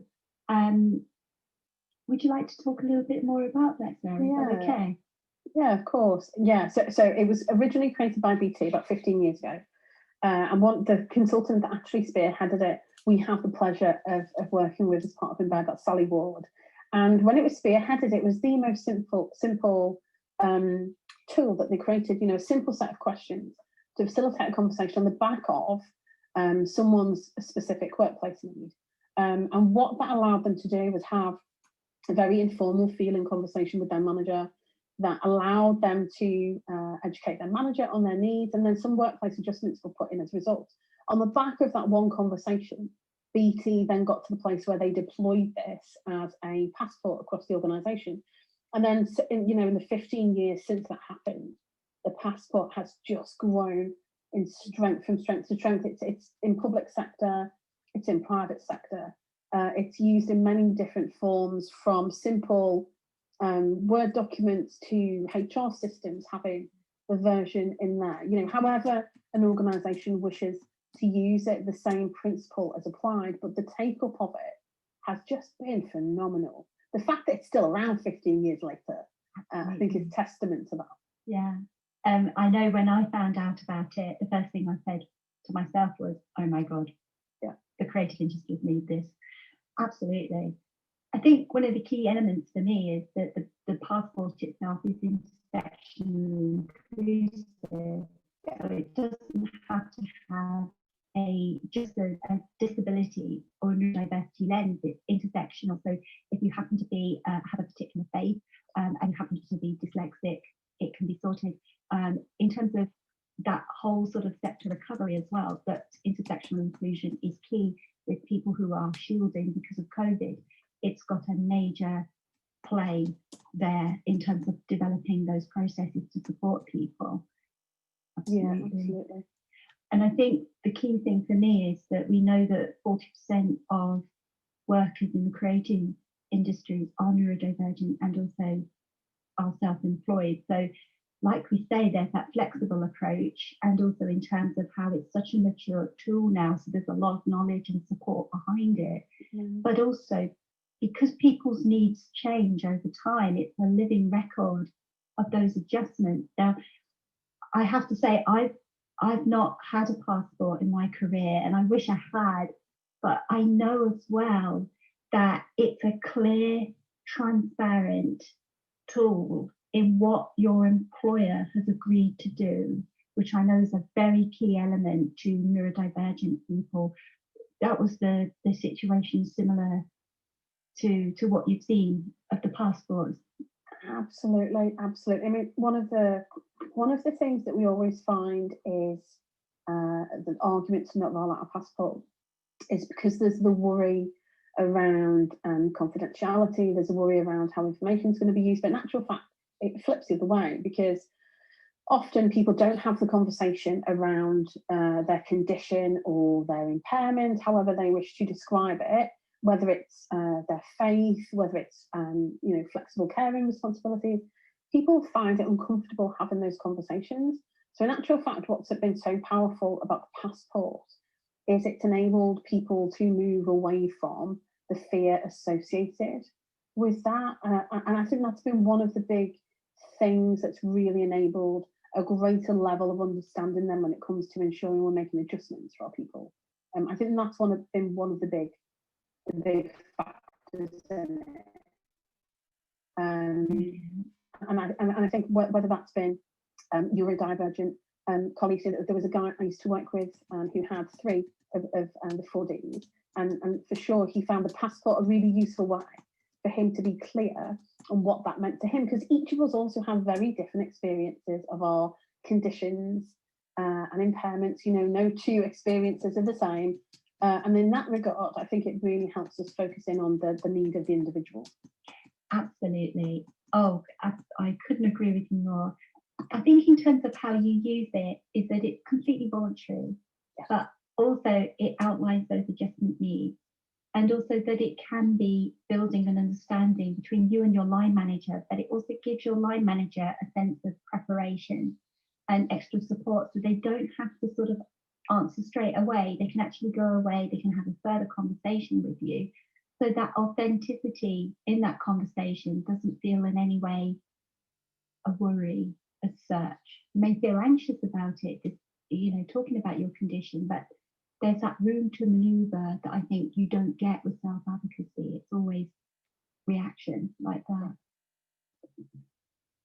And would you say keeping up a regular review is a key element to all of this?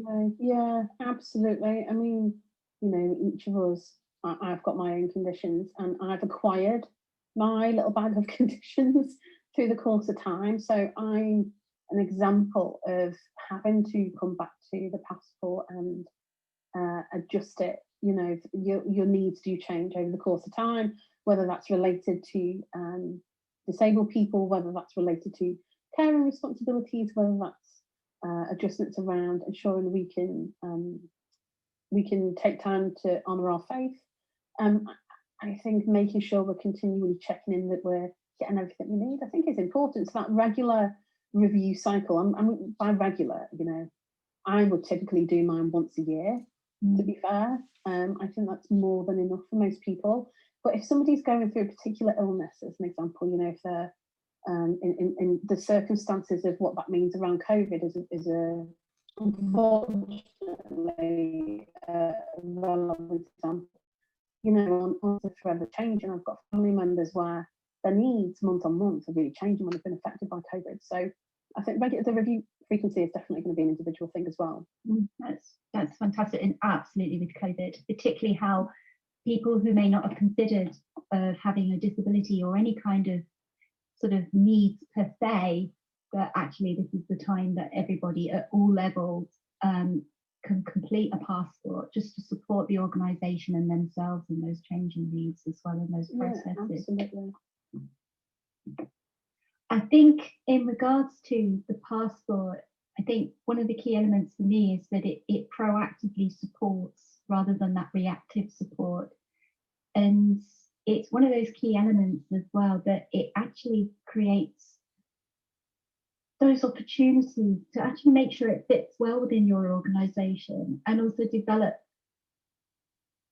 existing equality, diversity and inclusion processes as well. I always feel though, because we've discussed about this, it's important that it's not landed like with a parachute into an organisation. It needs to have a good setup and structure behind it, and that's something we can help with, can't we? Yeah, I mean, one of the things that the organisations that have done it and have done it well have listened to their own people in the first instance. That voice of the lived experience is so key.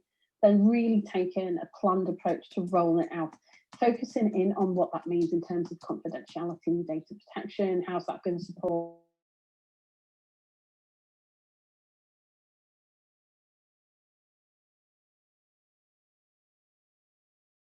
and the fear of having the conversation?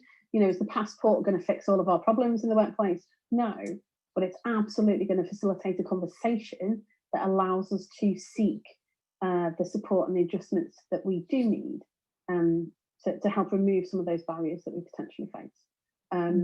Proactive, yeah. Absolutely proactive. Sorted.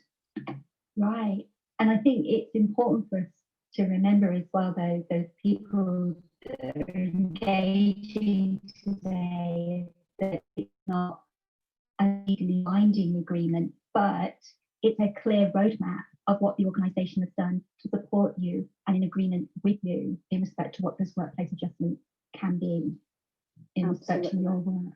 Yeah. Yeah, I mean, yeah, and you know, the Equality Act sets out that our employers have a legal obligation to make workplace adjustments where it's appropriate. You know, that's why some people call them reasonable. So it's right and fitting for us to have that conversation. But I do think it's important for people to understand the obligatory perspective on it. Absolutely. And like I say, we're here to support, as always. Yeah, always. I mean, you know, the approach we take, you know, you and I have been working together a long time now, and the approach we take is really to roll our sleeves up and help people to get this right and rolled out in an effective way. So, you know, if people are interested in learning more, Becky, then, you know, we're absolutely on standby to do all that we can to help. It's Absolutely. A great tool, great facilitatory tool. Yeah, and it doesn't matter how big your organisation is or how small it is, a passport could be useful to everybody. Yeah, beautiful. absolutely. Thank you so much. I My really pleasure. do appreciate your time, and thank you very much, everybody.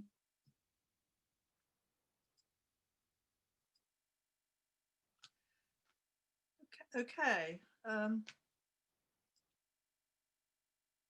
Thank you very much, Becky and Sarah Simcoe, for that pre-recorded talk. Before we go on to the next recording, which is diversity and ability and looking at assistive technology, we do have a couple of quick questions. We've got a question from Paul in the chat. Paul, do you want to ask your question, or shall I say it for you? Okay. Paul is saying, where can this passport document be accessed, Becky? So DCN and AchieveAbility, not AchieveAbility, my apologies. DCN and Embed have collaborated to produce a passport which suits all organisations, whether you're small, medium, and also larger. And what we can do is support you in implementing the passport within each organisation and also to use it effectively. So if people want to drop us a line, I'll put it into the chat in how you can reach out to us, and look forward to having a chat with people. It's a really key critical tool in clearing pathways towards workplace adjustments, but also not making it it's about those key, critical, authentic conversations that support everybody at all levels of the organisation as well. Thank you. That's really helpful. Thank you. All right, we've got Margaret Baxter, MBE, who works for the Department of Work and Pensions, I think Job Centre Plus, and is saying in the chat, thank you, this is valuable information I will share with our customers. That's Job Centre Plus. Okay, we are going to go on to the next recording. It's the last recording. It's diversity and ability. We are running over. I can see that people are having to go, but we've had such a positive and inclusive discussion. It was important to capture that with people. Melanie Thorley is also saying that she works with Job Centre Plus in Kent and Medway. So those will be useful organisations to share the passport with. I'm now going to share the screen for diversity and ability. It's another about 15-minute session, and please again mute and close your cameras. Thanks very much.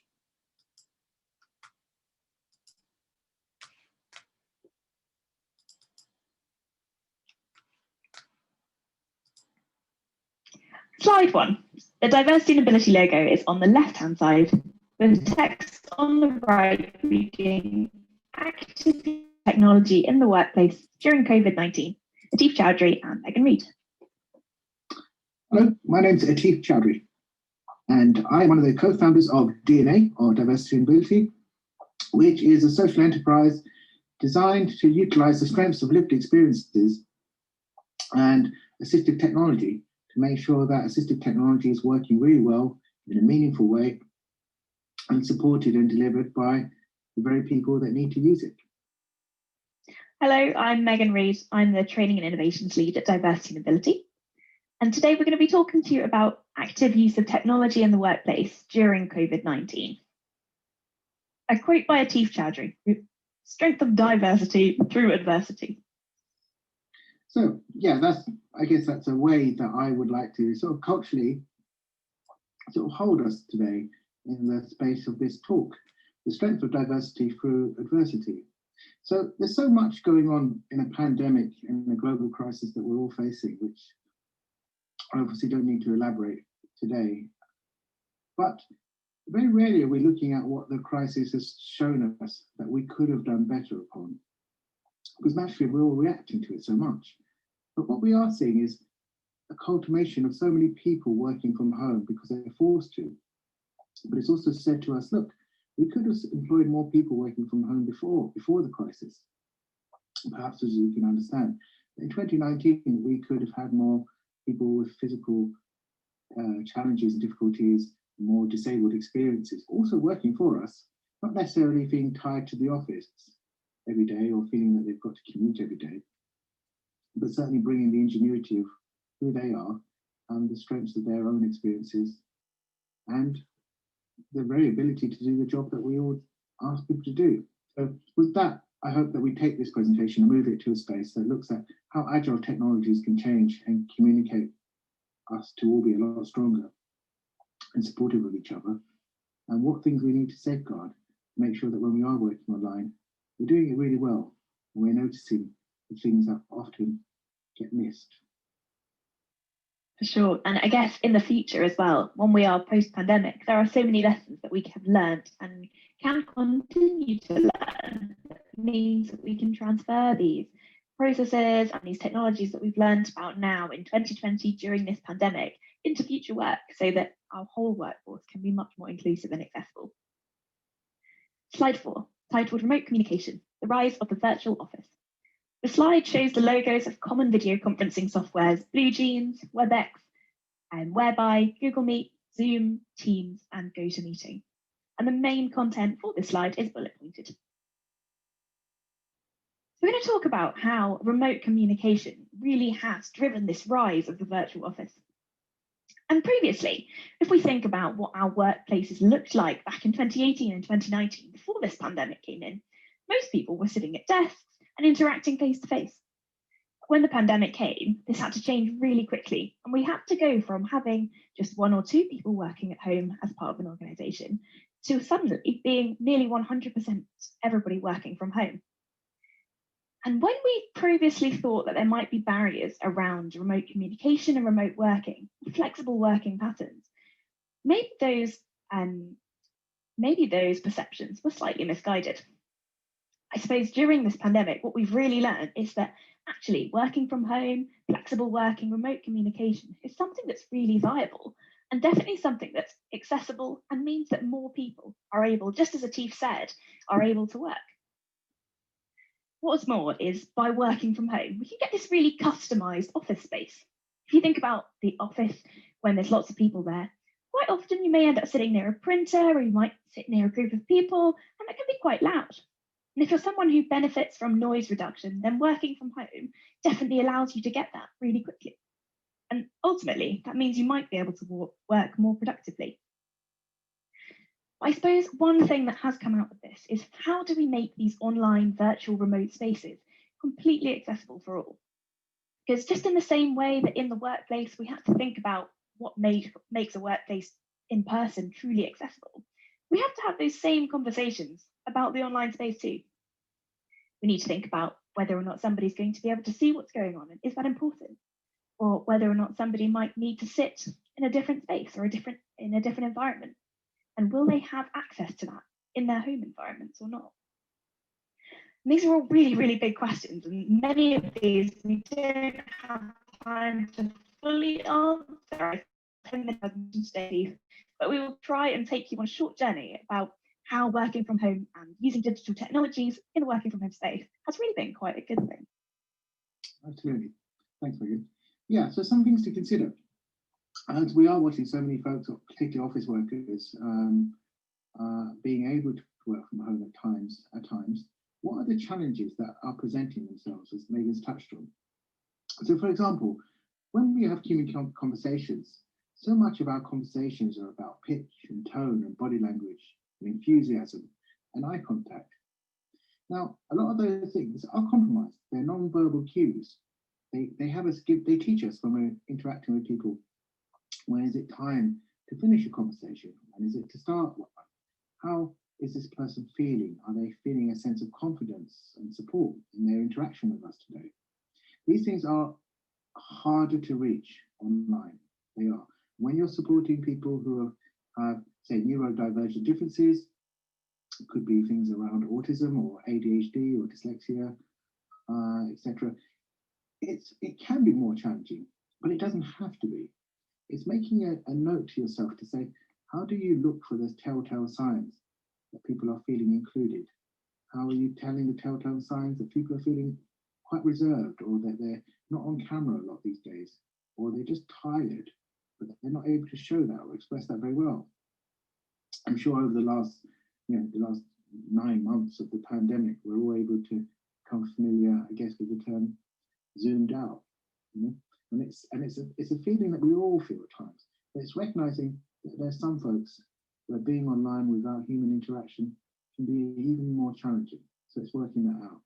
The other thing about working and supporting people in a virtual office is to recognize that alongside with the camaraderie and the support that we give to each other when we're in an office building, we are also looking at what is accessible technologies, what has worked well.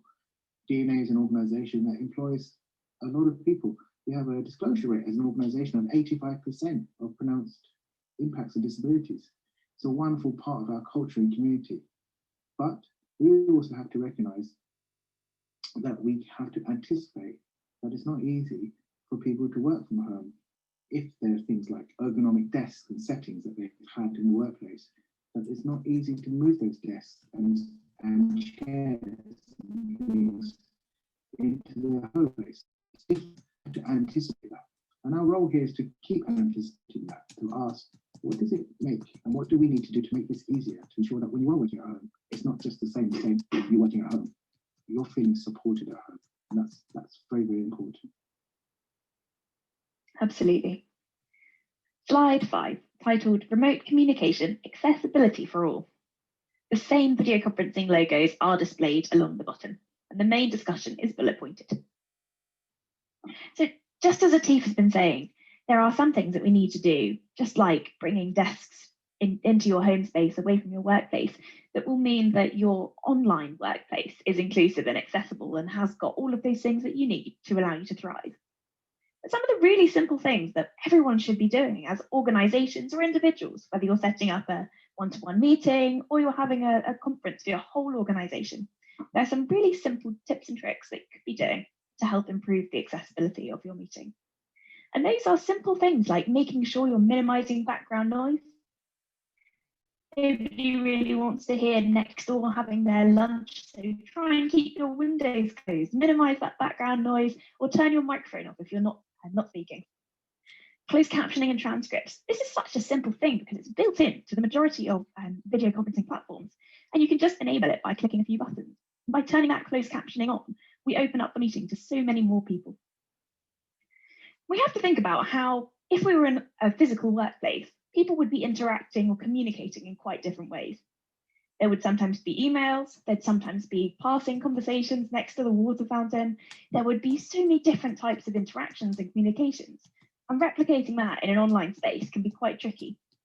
We can think about how you could use an online chat box or question and answer session, or perhaps you could say at the end of your morning meeting, if someone wanted to have that passing conversation they'd have with you when you were both leaving a meeting, you could say to people you're working with, how about I hang around at the end of this meeting, and if you have something you'd like to talk to me about, just wait behind tea.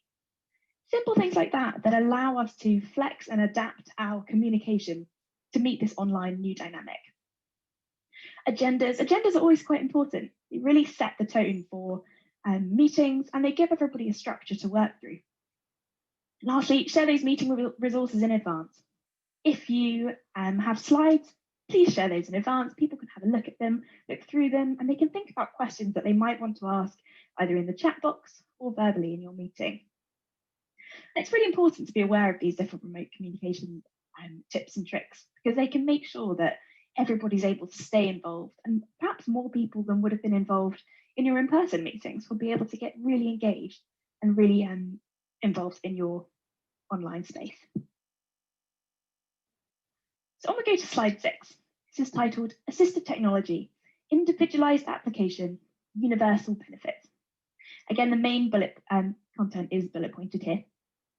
At the bottom of the slide, we have a series of cogwheels, and all of these have icons within them representing different assistive technologies or communications. I think one of the biggest things we need to think about is how assistive technology can move towards this online environment.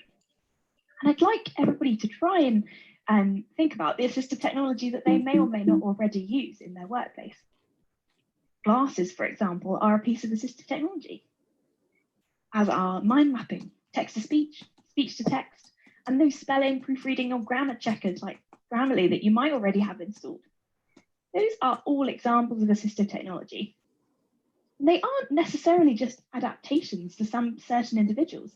They're actually quite necessary for everyone in order to allow them to engage in their daily work. Slide 7, titled Work from Home Assistive Technology. A person is working from home looking at a computer screen in the bottom left and is surrounded by 7 bubbles representing different assistive technologies.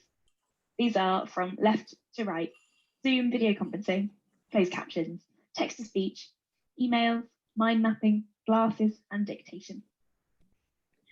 So this slide really represents an example of how we can be joined up in our use of assistive technology when we're working from home. Each day, your meetings might be held by Zoom. You might be using closed captions in those Zoom meetings. You might use mind maps to collaboratively generate ideas as a team. You might use text-to-speech to read really long emails or documents that keep coming through, especially when that zoomed out or Zoom fatigue starts to rise. You may be wearing glasses. You might be emailing to keep in contact with people. And you might choose to dictate some of those emails instead of type them all.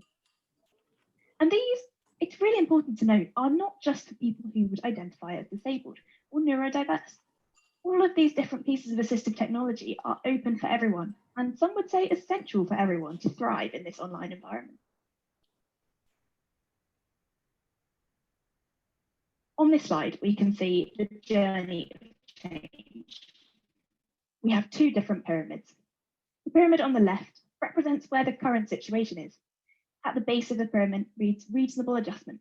The middle is problematization, and the top of the pyramid is job insecurity. There's then an arrow moving from one triangle to the triangle on the right-hand side. And this at the base reads culture of informed practice. In the middle, universal inclusive design, and at the top, reasonable adjustment. So with these triangles, what we're really trying to show is that there are a culture that is probably more common than we're used to, which where organizations say, look, we make lots of reasonable adjustments.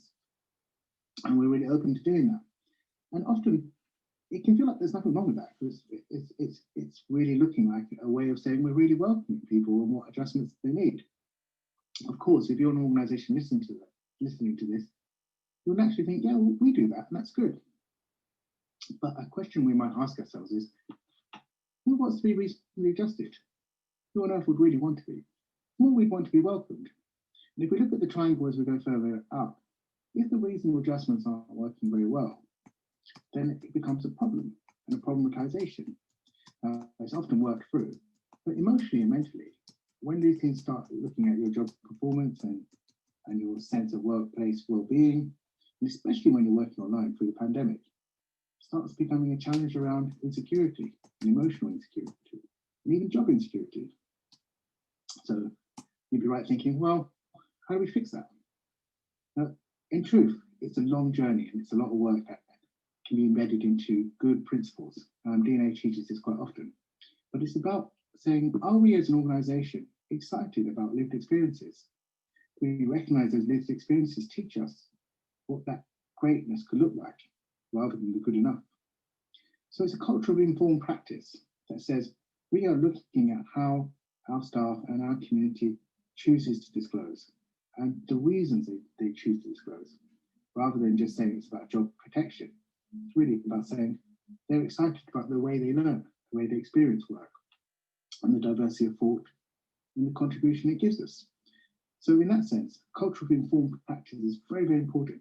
It helps embed an anticipatory welcome that says, we can't know everything and we can't support you all the time when we don't know how you're feeling, but we really want to, and this is how we're inviting that. So a culture of informed practice makes a way for universal or inclusive design. It says this informed practice is teaching us what this workplace could look like, what it should look like. It has no destination, but it is a journey that doesn't ever stop. It's constantly reflecting to say, how do we make this a better place? And how do we make it easier to be here? And what is it we're thinking about? Reasonable adjustment, of course, should be there, but it should be at the right priority at the top of the triangle at the end. So we've got to reasonable adjustment because that person as an individual is still open and able to share what they individually need, rather than just what their disability is and how it's the same disability as somebody else, when in fact the impacts can be completely different. And those impacts can be so different that we need to understand what reasonable changes can we make here to address the specific impact of that specific individual. Slide 9. A quote. When individuals have access to the right tools for them, they not only survive but thrive. There are also images of a bird in flight and a positive curve on the graph representing an individual thriving. And it really is so true. When we provide support for anyone, regardless of disclosure or not, or sharing their own barriers and challenges, we really enable them to survive and not just thrive in their work, be that in person or remotely. Yeah. And I think that's really sort of said it there. It is about just doing more than just getting by, but actually being excited about where you are and even taking into account with the global crisis that we're all in, and knowing that we're still included, we're still participating, regardless of the hidden differences, the social barriers, and the way that we're so all to try and navigate that space. It's just not easy, but we need to get through it and feel that we're welcome as we are. Our final slide. The diversity and ability contact information is currently shown on screen.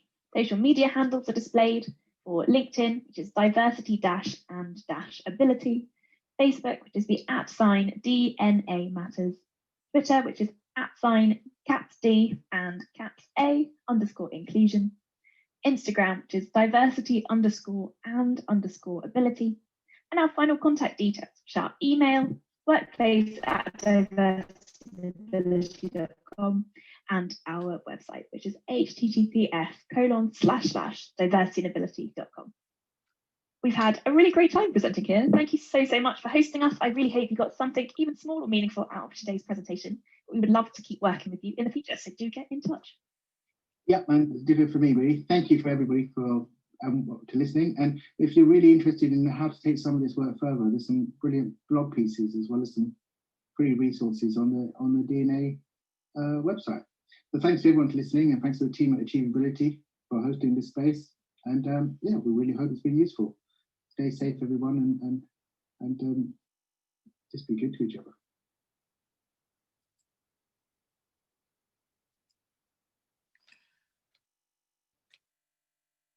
Okay, thanks so much to Diversity and Ability. We still have 31 people with us, which is brilliant. We just have another 10 minutes now and then we will finish. We've got, I think we need to have just a few minutes of a Q&A for people to ask questions of Becky Morris about the passport, but also particularly to Diversity and Ability. And I know that we have Megan and Adam Highland here. So can we just have a few minutes of potential questions and answers? I know myself and Ross will attempt to field the questions by looking at your reactions and what you say in the chat.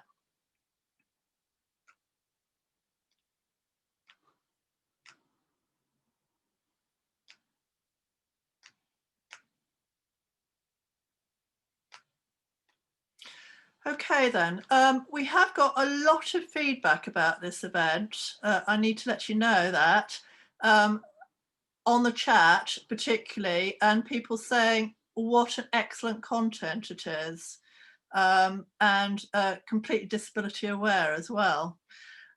So I think a lot of people have got a great deal out of our seminar session today. I know our speech to text writer will need to go soon, so we'll probably wrap up quite shortly. Adam and Megan, do you want to just add a bit to your presentation as live talking heads before we go to the summing up? I've never been described as a live talking head before. I really like it. I think it's good. I think just to say, you know, we are facing challenging times, and working remotely isn't accessible for everybody, but there really is some great assistive technology out there. It can be funded through access to work, even if it's on your home machines. And it's just making sure that we spread the word so people actually know what tools are available. Because as we've seen in the pre-recording, you know, once somebody is supported and they've got the right strategies in place, it's not just about surviving, it's about thriving. And I think that's the space that we really want to move into, and technology can support that journey. Thank you so much, Adam. I really like what you're saying about it's not just about surviving, it's about thriving. And DNA have got such a brilliant set of resources on their website.